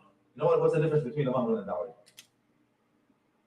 A mahr, the man gives a woman. A dowry is a Hindu culture. The woman gives the man. Do Muslims practice that? Yes. Yes. It's sad, but it's true. It's one of my pet peeves, but again, I don't have enough time to go through everything, but at least it's a workshop, we can continue. However, please note, that's the financial right. My advice to you, since financial is number one for you for divorce, give her a salary. Don't talk. You know what you need, all of stuff. Give her a salary. Agree on certain things. Here's how much I make. Here's how much expenses. Here's blah, blah, blah. Here's the only thing that I can afford to give. Agree on that. Give her the salary, $100 a month. Whatever it is, right? She wants the dress for $300. Guess what? She has to save for 3 months in order for brand the dress. You can do whatever you want. Don't ask me for more because that's my ability. That's what I recommend. Yes? Okay. Now, as opposed to that, financial says now عشرة وعاشرهن بالمعروف. Allah subhanahu wa ta'ala says وعاشرهن بالمعروف. Be kind to their يا Be good to your wife, my brother. It's a command from Allah. وعاشرهن بالمعروف. Is she your best friend? Remember, you're supposed to be good to any Muslim. But can you imagine a person who actually cooks for you, looks after your hopes and desires, raises your children, all of that stuff that you take for granted? We don't take it for granted, man. Be grateful to her, respect her, especially in front of people, especially in front of parents, extra special in front of your children. Because if you don't respect her in front of the children, they will not respect her either, and you just raised a monster that is going to do the same thing to another woman. You understand? Okay. So make sure of that, brothers. Now, also note, we talked about the nature of verbs. Now, the clincher here is the mission stick. Where Prophet Muhammad told you the best of you, the best of his wife. Why do you think our Prophet says the best of you, the best of his wife? I'm going to take some water till you think about it. Why do you think our Prophet put his eggs in one basket? It says, the best of you, man. He didn't say, Sawam, Qawam, Taqi, Naqi, Saqil, Jawad, the one that does all this ibadat. He says, the best of men, the best of his wife. Think about it and tell me why do you think Prophet Muhammad said the best of men? And he gave us a command, and he followed. He says, وَأَنَا خَيْرُكُمْ لِأَهْلِهِ. You're the best of me, the best of his wife, and I am the best of my wife. So he led by example. You had your other first. Why do you think the best of men, the best of his wife? Is it because the man has a sense of authority over the woman? So Okay, that's one thing, because he has a sense of authority. That's fine. Yes? No, I was saying. That's okay, Shaykh. There's no wrong answers. I'm just listening. Yes? Are you referred to the hadith as خيركم خيركم لأهله? Son. That's what. The best of you men, the best of his wife. Yes. And Ahl has other things. It could be your family, like meaning your parents, your children, and your wife. Stronger opinion here. فصار بأهله. It was Ibrahim and his wife. Yeah. So in here we go specifically for the purpose of this. Here now it's your wife. The best of us around here, brothers, it's not the longest beard, it's not the shortest stove, it's not the one that memorizes the Quran, it's not the Imam. The best of us here is the best of his wife. Why? Because you can fool everyone, you can't fool your wife. You can come and pray right here 5 times a day, first line, in congregation. You could be memorizing the Quran. You could be the Imam. In the masjid, you act like Abu Bakr radiallahu anhu. At home, you act like Abu Jahl. You understand? So what's the difference? Happy wife, happy life. Happy wife, happy life. That's the bottom line. You're right. So basically, your wife is always with you, right? So Yes. she's always with you, then she knows you better than other people. Oh, brother, yeah, he's on fire. It's your akhlaq, man. The vision stick is your akhlaq. You understand, guys? Okay. And ibadah in the Quran is coupled with the akhlaq every time. In the salah, خذ من أموالهم صدقة. اوكي يا ايها الذين لعلكم الحج اشهر معلومات فمن فرض من الحج ولا get it? Every aspect of ibadah is linked to akhlaq. You understand? Okay. So who knows your akhlaq? Me? I don't know your akhlaq. Shaykh Ibrahim? No. You can fool us all, man. Your wife knows your akhlaq. And that's why Prophet Muhammad said, the best of you men, the best is his wife. Because your wife knows your akhlaq, man. Now, who doesn't want to be with him in Jannah? We all do. Guess who has the key to open the gate for you to be with him in Jannah? Your wife. Your wife does. What's the proof, Shaykh? إن أقربكم إليه مودة وأقربكم إليه يوم القيامة. What did he say? The one tawan. What did he say? The closest to my heart, closest to hereafter. Who? أحسنكم أخلاقا. Who said that? Who's coming in this way? Who said that? Good for you, Shaykh. MashaAllah. He's a strong silent type. He doesn't want to take credit for it. You know, like the actions. Good for you. So the reason I say that, brothers, is if you want to be with Prophet Muhammad sallallahu please make sure you walk in his footsteps. He used to put perfume in his sweat, looks after himself, looks after her, treats her well, respects her. Now, what I'm going to ask you to do is this: when you go home, brothers, here's usually you've had a long day, you're working hard, and your wife opens up the door. Like, hi, how are you? You want to go ride a mic on that. And then your wife passes out. She got tears in her eyes. You think she's in love. She missed you so much, she's crying. No. It's the garlic and onions, Habibi. Yes? And when you go home and say, how you doing? and the paint is peeling off the ceiling and the plants are dying off because of your PO. You know their senses are heightened. Did you know that? Senses are heightened. And that's exactly what it is. You have to make sure, as I said, you give before you take and lead by example and don't be followed. You become a role model, brothers. Yes?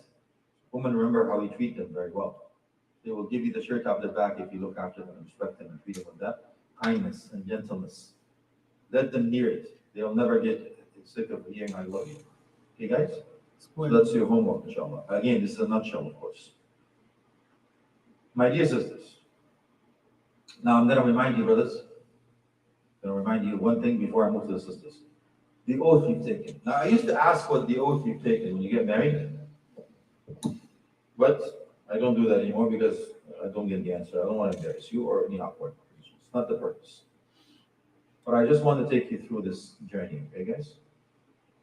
You know when you went to ask for a hand in marriage and your father says, I give you $1 hand in marriage and you say, I do? You know that you've taken an oath? That's the strongest oath you've ever taken in your life. You know what the oath is? Actually, Allah mentioned this in the Quran. It says, وَأَخَذْنَا مِنْكُمْ مِيثَاقًا غَلِيظًا. We have taken a stringent oath from you. And the oath is, عَشْرُ الْمَعْرُوفِ يَقُولْنَا عَبْدُ اللَّهِ بْنِ مَسْعُودٍ. That's what I mentioned. But the Jumhur, the majority of scholars says, فَإِمْسَاكٌ مَعْرُوفٌ وَتَسْرِيحٌ بِإِحْسَانٍ. Hold on to her in the best way possible. And even if things don't work out, and even if she's going to be bad to you, you still have to be with her. Why? Because the word ihsan is mentioned. ليس الإحسان أن تحسن إحسان إليك ولكن الإحسان بحسن الإحسان. Ihsan, excelling and doing good, not being good to those who are good to you, that's the norm. But being good to those who are bad to you, that's ihsan. Understand? So now, why? I want you to remember that you're an author, a book. When you get married, you're writing a book. Every one of us is an author. This book will be read by your daughter. So somebody will come and treat your daughter like you treat somebody else's daughter. So it's a debt you have to repay. And not to mention that your wife comes to you one day, just imagine, when she says, honey, I have some good news. Doctor told me I'm pregnant. Then you prostrate to Allah to thank Him for the gift He's given. And you put your hand in His arm and you feel a kick, you get excited, you start listening, you start talking, big names, big colors. paint walls, you can't hardly wait for the day to come, because that day, father will be called father. You'll never forget that day. And you never forget the day she actually smiled in your face and made you forget the misery, Lord. And you never forget the day she raised her hand to be carried by you. And you never forget the day she ate solid food for the first time, or walked her own feet for the first time, or walked away from you to go to school for the first time, and somebody walked up to your door asking for her hand in marriage. Remember that. So this flower that bloomed in your heart, the love of your life, somebody comes and says, I'll take care of her. Do you imagine if he's lying to your face? Right in your face, man. He says, I'll take care of your daughter. But then he abuses her verbally, physically, and emotionally. That's the amana. Allah says, Prophet Muhammad says, is an amana. Allah entrusted you with her. The private part was made halal by the word of Allah. Do you believe it, Shaykh? So it says, ittaqullaha fil nisa. Be conscious of Allah when you deal with your wives. Why? Because Allah says on Judgment Day, wattaqullaha alladhi tasaaluna bihi wal arham. Because Allah will hold you accountable for the oath you've taken on Judgment Day. So be careful. It's not a lip service. So that's why I said, the best of you men, the best of his wife, because that's exactly what it is. It's your character that Prophet Muhammad will know who you truly are through your wife. May Allah make you brothers the best husbands for your wives. My dear sisters, let me introduce you to someone who's special.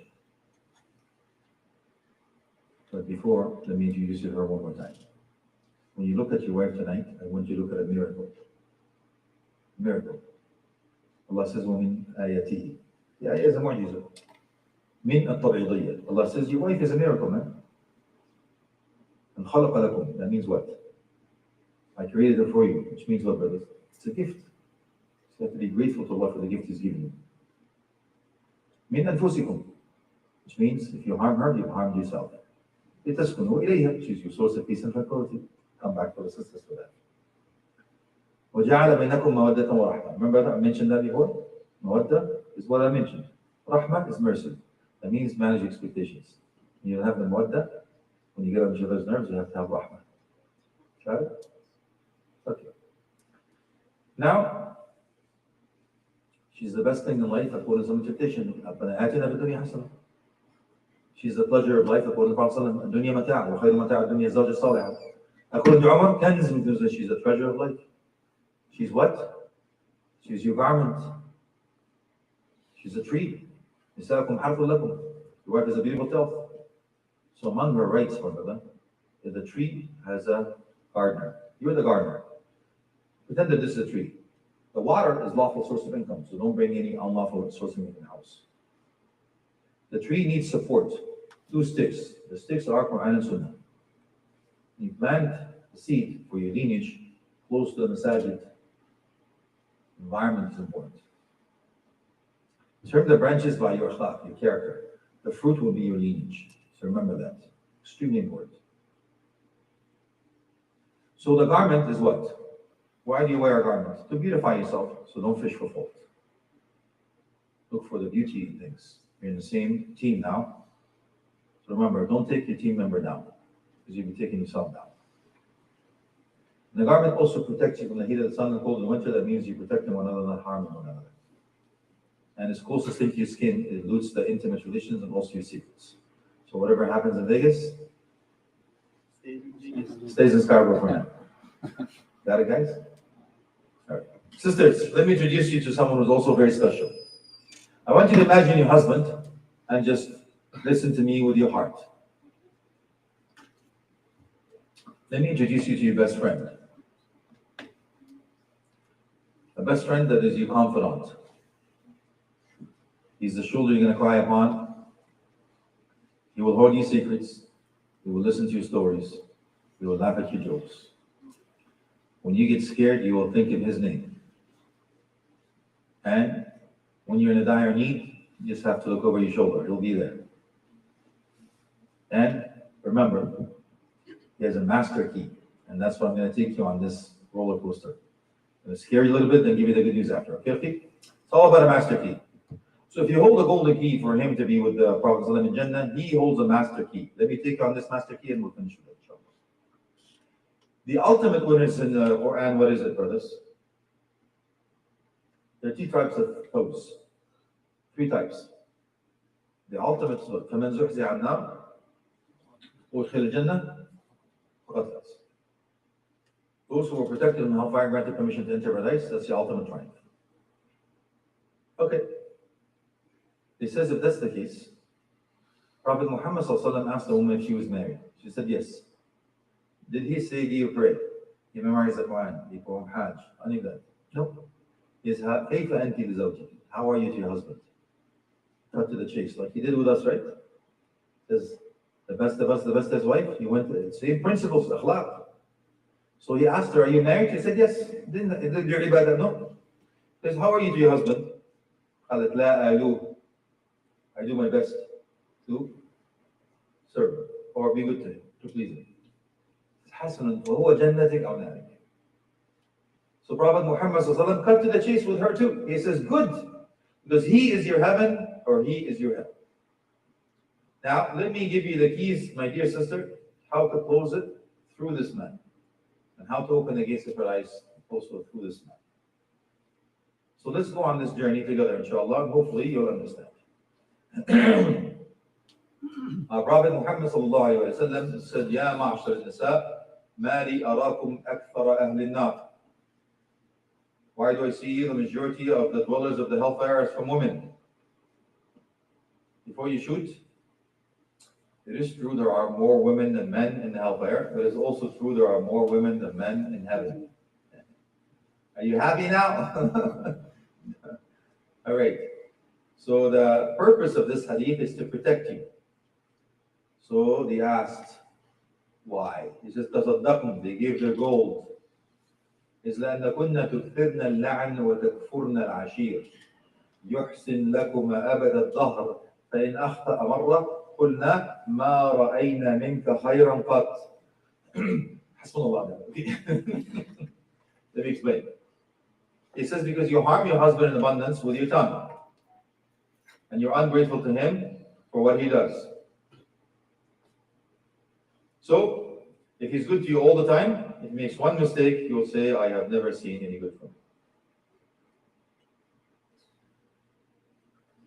So, to do that, you have to understand something called mafhum al-mukhalafa, the knowledge of the opposite. So, if the hadith says, those women that will be going to hellfire, the criteria are 1, 2, 3. So, let's do the opposite of 1, 2, 3. Simple. So, the narration says, you harm your husband in abundance with your tongue. That means we know you're going to say a few things to your husband once a week. It's not a norm. We expect it. But if you do it once a month, we certainly appreciate it.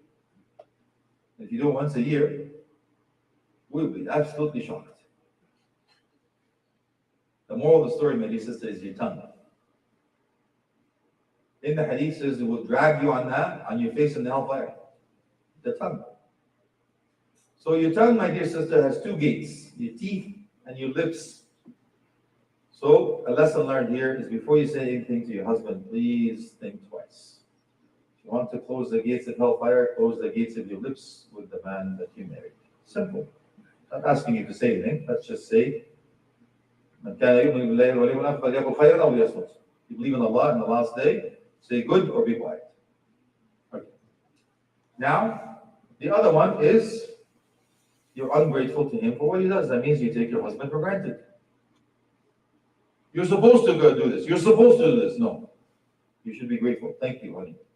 Like I told him to be grateful to you when you do the way, all of that stuff. I'm also wanting you to be grateful to him. Jazakallah khair, I know you work very hard on all of that stuff. Be grateful. Acknowledge this.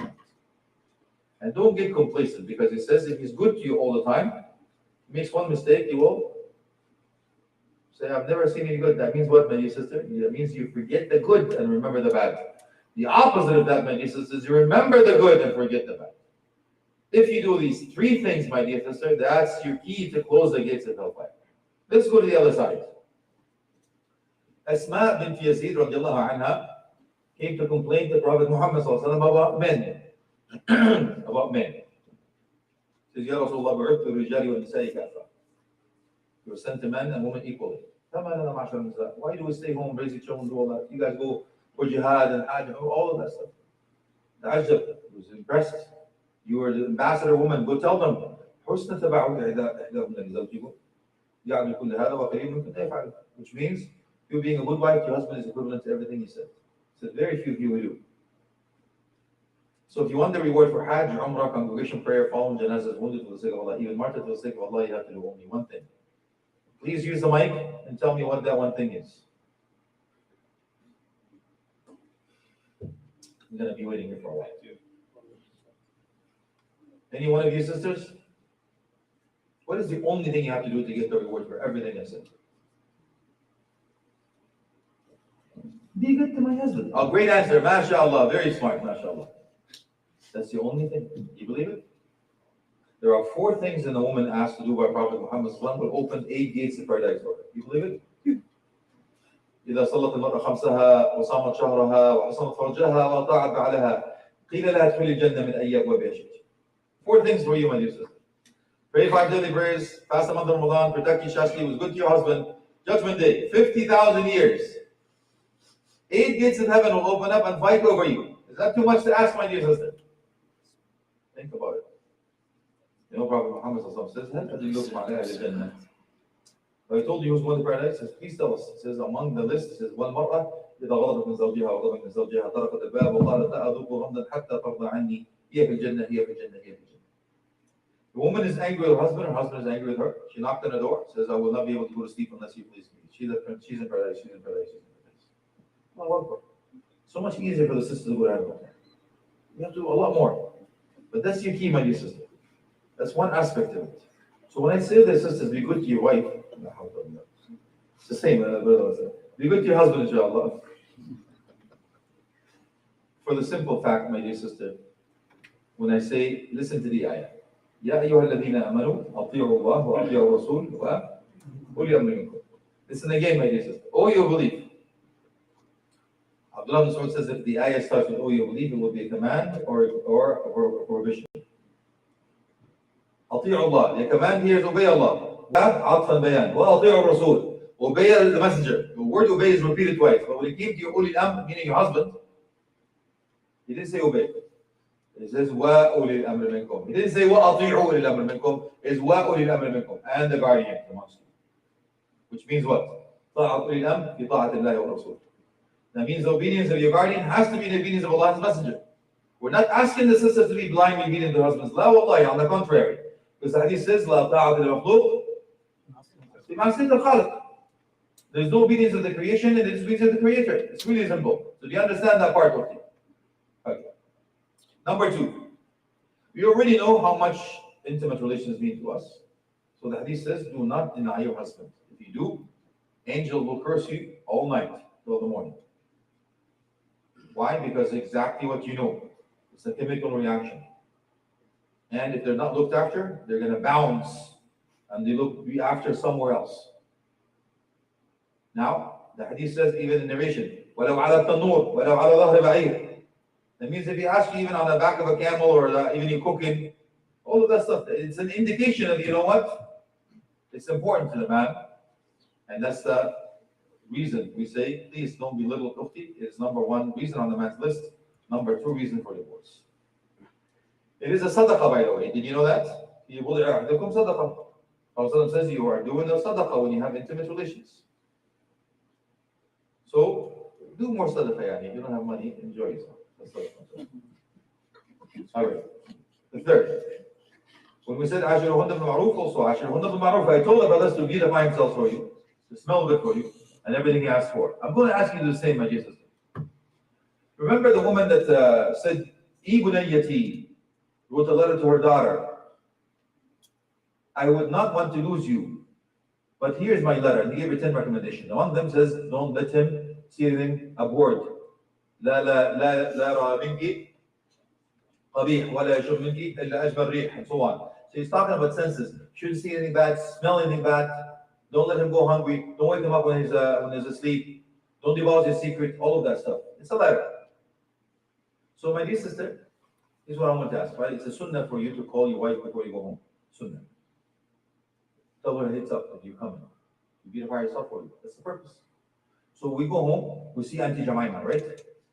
You know the sister when they take a shower and they put their head down and they take their hair and all of that, and they put the towel. It looks like a typhoon or Marge Simpson, one of those. Yeah. And they got this one shirt thing, right, with the pocket hanging down and the fluffy bunny slippers with the cotton between their toes and the white mask thing with either lemon slices or tea bags on their eyes, right? And you go home and go, I would have who the heck is this? So my dear sister, I'm going to ask you to also beautify yourself for him like I asked him to beautify yourself for him. Okay. Children, if you have children. If you have 4 children and you're married, how many children do you have with you? 5. Good for you. Because your husband is number 1 child. Don't forget that. Wallahi, when the sisters have children, they forget the first kid. It's true. Yes, yes, I know. Don't forget your first child.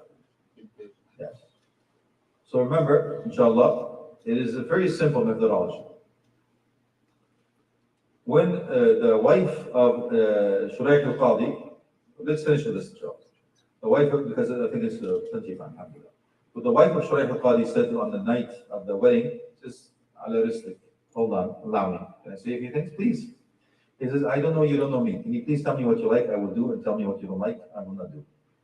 Very simple formula. Very simple formula. Why don't we practice that, guys? Give me your ABCs. I tell the brothers and say, oh, give me your ABC. A, I can't live without. B, I can't live with. C, we can negotiate. Like, I'm not going to divorce my wife because I don't like the way she squeezes the toothpaste. Understand? So priorities. So remember that.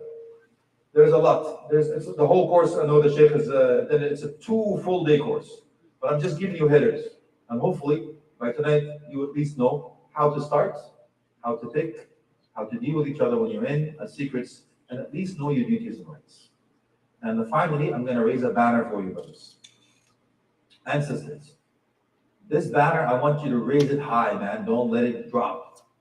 The banner is, إن أبيتم إلا أن تعصوا الله فينا نحن نأبى إلا أن نطيع الله فيكم. If you insist but to disobey Allah in treating me, I insist but to obey Allah in treating me. Why? Because I will not be held accountable of how you treated me in front of Allah on Judgment Day. But indeed, I will be held accountable in front of Allah on Judgment Day of how I treated you. Understand? That's the banner that will hopefully be flying high over your home sweet home, inshallah. With that, I ask Allah subhanahu wa ta'ala to make us among those Muslims who follow the best of it. Alhamdulillah, I have one question. please, the floor is yours. The question is yours. So we have like, as you know, we have a lot of newcomers to Canada. Newcomers? Newcomers. Yes, yes. And some of them, they come married. So, you know, there's a big difference between back home and here. Obviously, there she was dependent, she was living with him, he's doing everything, and he could see her whatever he wants and all this good stuff or the bad stuff, however you want to look at it. And then suddenly, boom, life is changed. Mm-hmm. He comes here, she doesn't need him, she's finally stable, whatever, all this stuff. So if you could just give some advice, because we do have a lot of challenges that goes in the community because of that thing, inshallah. Okay, the question, your sister, just in case you hear it, when we have newcomers to the country, things change. And when it change, also havoc comes over the marriage life, and some of them end up in divorce. Because you were independent, you had certain things that you didn't do and you do have here, and the brother is the same. So how do you handle that? Okay. I say, first of all, is communicate. With my wife, for example, I say, I do outdoors, you do indoors. We made a deal. When I got married, I said, I put some certain things, criteria. So I said the ABCs. I can't live with this. I can't live without this. And here's the things we can negotiate. So, for example, I wanted a wife that doesn't work. Just one of the things I was looking for. She did not want to work. It was perfect. It worked out. So I said, okay, I'll take care of the outside. You take care of the inside. Yes? Now, just in case it's very expensive here and what do you do and all of that stuff, you have to work, no problems. But as long as it does not break the family. You neglect your husband and you neglect the children. Because I call that a $sign dad and a career mom. Okay? But that's what in the parenting matters. I'm not going to do that for now. So my advice, my dear sisters, live and your brothers, live according to your means. You don't have to have a fancy house, a fancy car, or whatever it is. Build it together. Yes, share. But since we know that the divorce is big, is through the roof, and number one reason is financial, we already know that. So when you come to this house, to the country, you have to have homework. You can't just drop in. Do you have a job? Do you have somebody sponsor you? Do you? Because if you come here with no plans, and I know, I've seen this before. Even when we came here about 45 years ago, our plan was to stay for 2 years. Because our father thought we were going to make so much money in 2 years, we're going to go back and buy Egypt, not just live there, right? 45 years later, we're here still, man. Yeah, and that's usually the truth is. That means manage your expectations with us. You have to understand. Here's our system. Here's our plan. Here's a contingency plan. Here's our GPS to get us there. Don't just tell me something. Give me the procedures, the infrastructure, the steps to get there. So you have to have a plan before you get here. But don't drop in and say, "Oh, we can't do anything." Well, you should have known that before you come here. So my approach is always proactive, preventative, not reactive. So hopefully that will help. Allahu A'lam. God knows best. Any other questions? My brother, please go ahead. I'll come to you. Please don't worry. The first question is the mahar. Who decided, her family or she? The mahar of the brother asked. Yeah. The second question is, after the engagement, after khutbah, they discover they have a disease or bad akhlaq. Do they have right to break both sides, she or he? Okay, the brother is asking about the mahar, the haqq mahar. Who decides, and what if after the khutbah, the engagement stage, if something that you discovered, something is bad about either or, what happens when they're separate, who does what and who gives what? Is that right, Shaykh? Okay. So first, the mahar is the haqq of the daughter, not the father. Here's what I get. Give me the money. Why? I raised her. Okay, did you give me a bill? Like I raised this daughter, I fed her, this is how much the electricity bill, the rent she had to pay. What are you doing, man? And this is culture, by the way, not religious. You know, Allah says, give the women, not the father. The mahar goes to the daughter. So the daughter decides, not the father. It's the daughter. However, the father can guide. You understand? Knows what's going on. And they say it's compatible to her peers. Some countries are crazy. I'm not going to go there, but you understand it's nuts, man. And certain cultures are crazy. That's why they're not. How can they afford to get married? They can't afford to get married. So as I mentioned earlier, we made what's halal difficult. That's why we have all these garbage that's going on around this. That's number one. Number two, I'm coming to you, inshallah. Number two, if the khidbah is a halal boyfriend-girlfriend state, by the way. But do you have rights upon the sister? Zero rights. The only right you have is dibs. I have dibs on the girl. Nobody comes this unless we break. You understand? Nobody can come and ask for hand in marriage. That's the only right you have when you get engaged. But no rights. You can't go out, you can't stay, you can't touch, you can't kiss, you can't touch, nothing. Zero. Just get to know her with a mahram. So you found out there's bad akhlaq. Okay. Then you let go if you find out. Yeah? But if she lets go, she gives you the money back. But if you haven't had consummated the marriage, you get half of the money you gave her. You understand? But if you're the one who's asking and you consummated the marriage, she keeps everything. So it depends on the situation. If you haven't consummated the marriage, okay, you're the one who wants to let go, she keeps the money, because it's you the one who say, she didn't do anything wrong, but you discover something, I'm sorry, I can't do it. She keeps it. Now, the scholars say, even if you're a khalwa, even if you're alone, not even consummated the marriage, she still keeps everything. You understand? But the stronger opinion is, if you have not consummated the marriage, you give her half. She gives you back half. That's the stronger opinion. But if she's the one who's asking, khul'a, it's khul'a. She gives you everything back. Okay, Shaykh? That's just the financial aspect of it. Was that what you're asking? Did that answer your question? Wallah, I don't know. Sister, please go ahead. The floor is yours. Yeah, salam alaikum. Alaikum salam. You said default is number 2. So all math, this is my advice. Did you ask why is that particular because of that? Speak And on the microphone. also, most of the time, women are so emotional that most of the time they raise their kids, they tired, and then just when husband comes, just drag her to sleep instead of make her down and then what she has a problem, ask her. Huh? And then even it takes 2 days, 3 days to come back out from her emotional, Right. right? So did you work with that or? Yeah, no problem, Zuhti. I totally understand where you're coming from. I've been doing this for 30 years. I've dealt with these issues. So my advice to the sisters is time management. Okay? It's called the 4 Ds. Do, delegate, delay, delete. Now, a smart sister like you, my dear sister, knows already her husband is coming from work at a certain time. Okay? She does everything for the children before 8 o'clock. The children are asleep in their bed. After 8 o'clock, it's your husband time. So how do you do that? You prioritize. Remember, the do, delegate, delay, delete is called the big rock theory. Big rock theory. You know, if you have a bottle, for example, right? The empty bottle, I'm gonna put the big rocks in first. Is it full?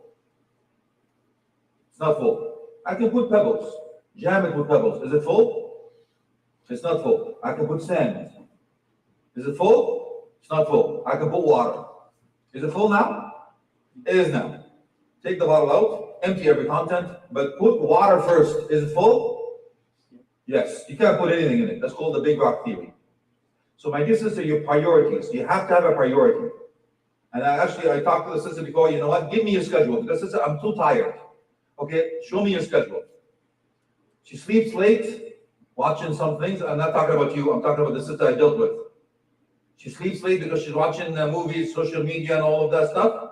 So she's already late sleeping. She's gonna get tired. She doesn't make it to bed. And she's now behind. Tired during the day. The kids are driving her nuts, and all of that stuff. So your priorities are what? Cook for a week.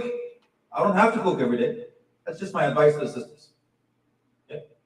Cook for a week.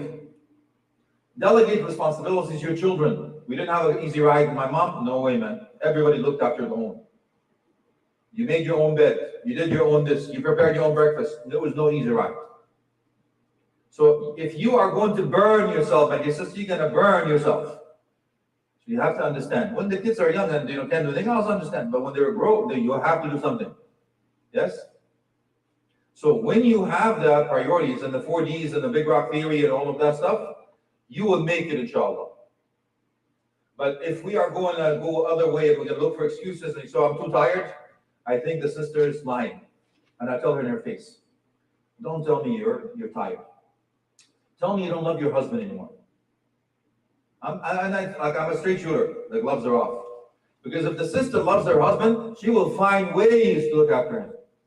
You understand? So I go back to the husband. What have you done, dude? Your wife is not on board. Something is wrong.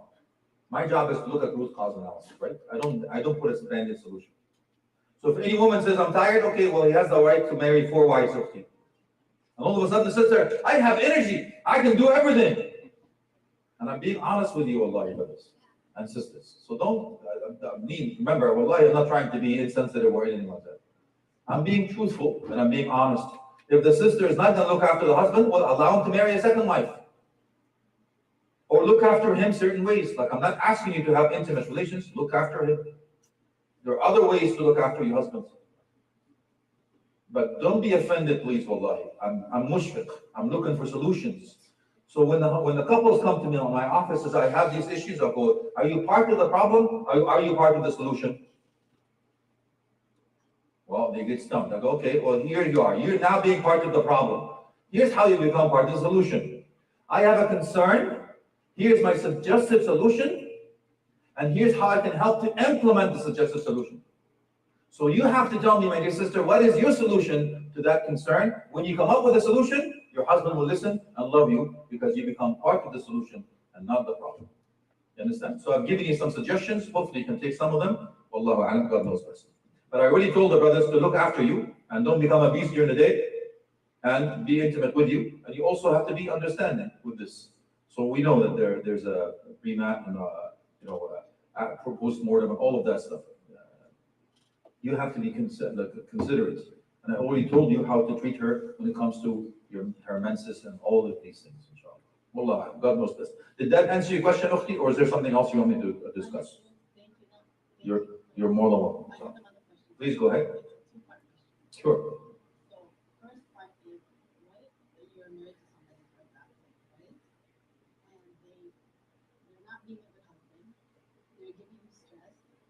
Not working with you in any way, shape, or form, but at the same time, they don't want to give you a divorce. Okay? So that's question number one. Right. Question number two now is you're married to somebody and he doesn't make you happy at all. You've tried everything. You've gone to counseling. You've done endless things, okay? And nothing's changed, the behavior's not changing. But then now they say that if a woman asks for divorce, right? Then she doesn't get the meher if the woman asks for a divorce. And a lot of men are running with this and saying, okay, I'm not going to fix myself, I'm not going to change my behavior. And as soon as she asks me for a divorce, then because she asks for a divorce, she's not entitled to her meher, right? Right. But I don't think that's fair. Yeah, I understand totally. But first we have to establish a few things first. The word fair is we have to quantify it.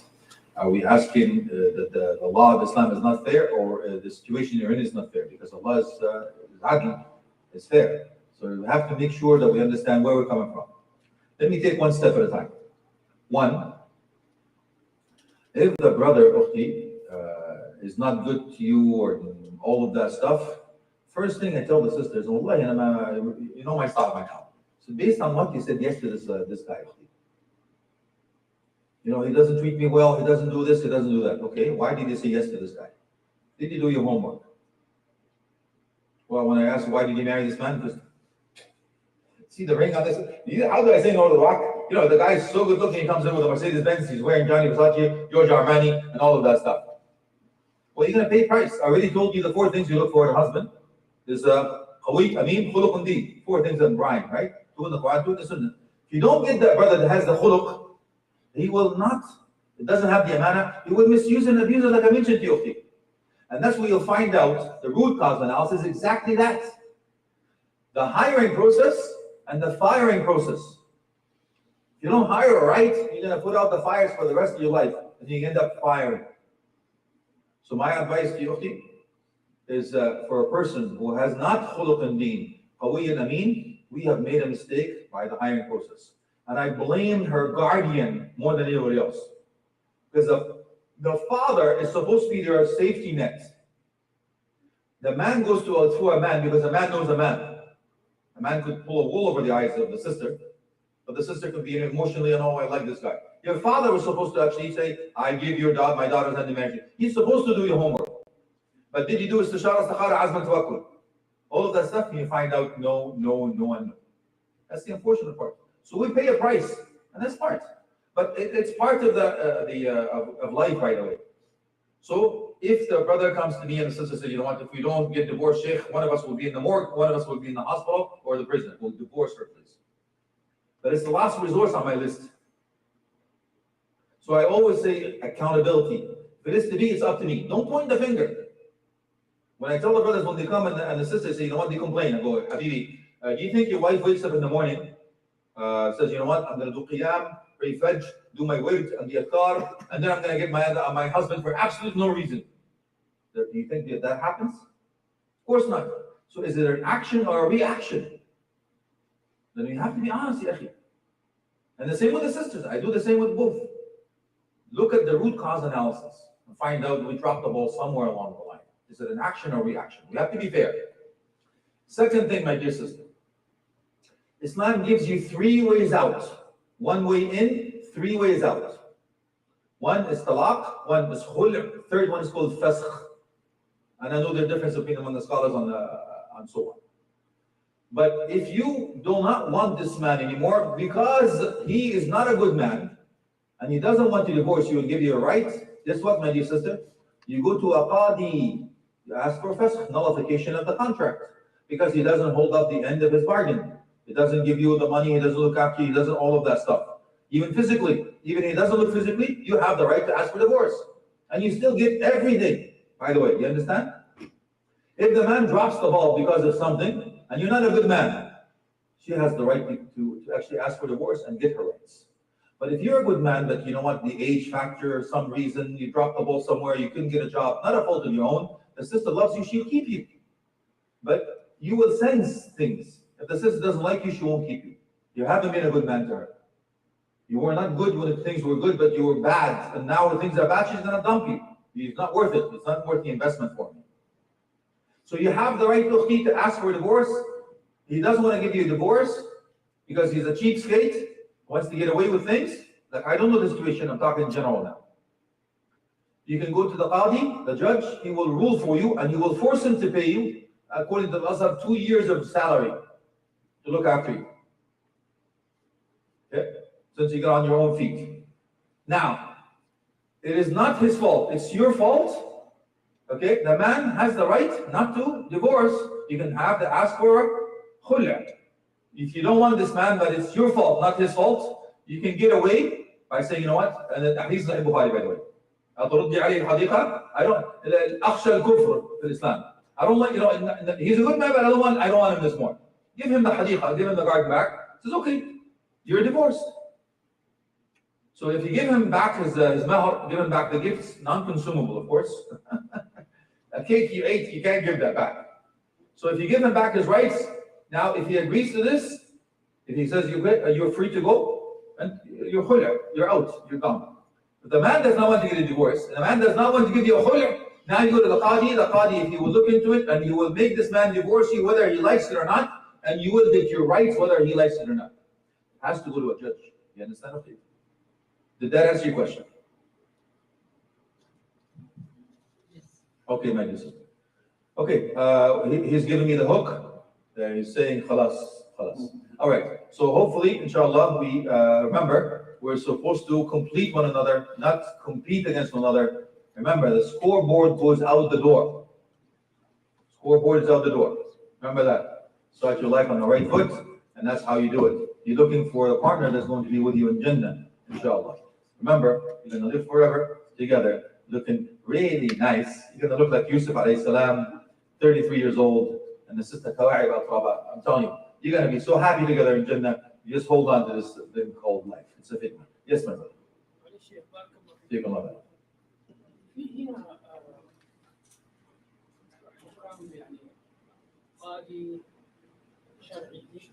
There is something called the CCMT, Canadian Council of Muslim Theologians. They're online.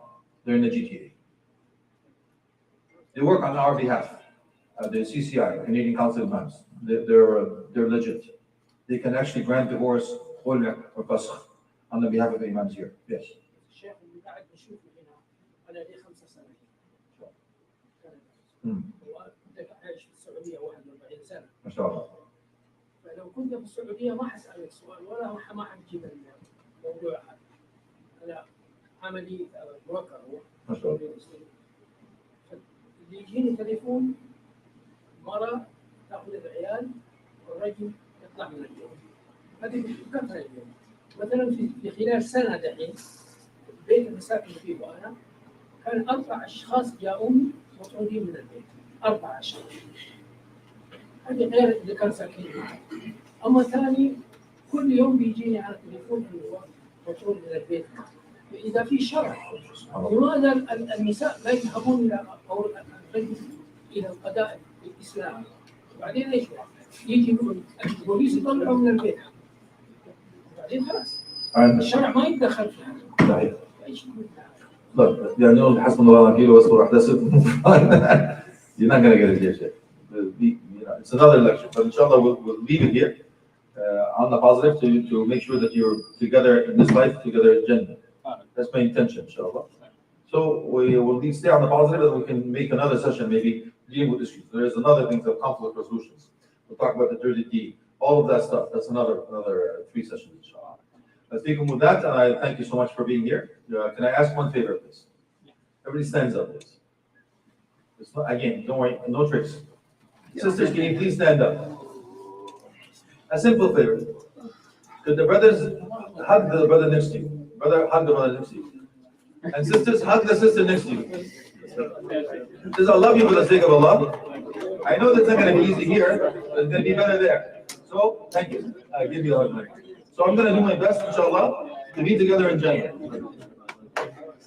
And that's the intention, inshallah. We finish with this positive, but next time, here's your homework for tonight.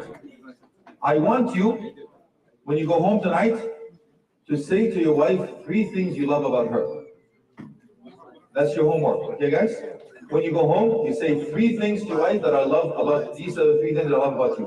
That emphasizes the positive, yes? And sisters, I'm going to ask you to also say the same thing to your husband. Tell them 3 things you love about him that emphasizes the positive. This positive reinforcement goes a long way than the negative, inshallah. So with that,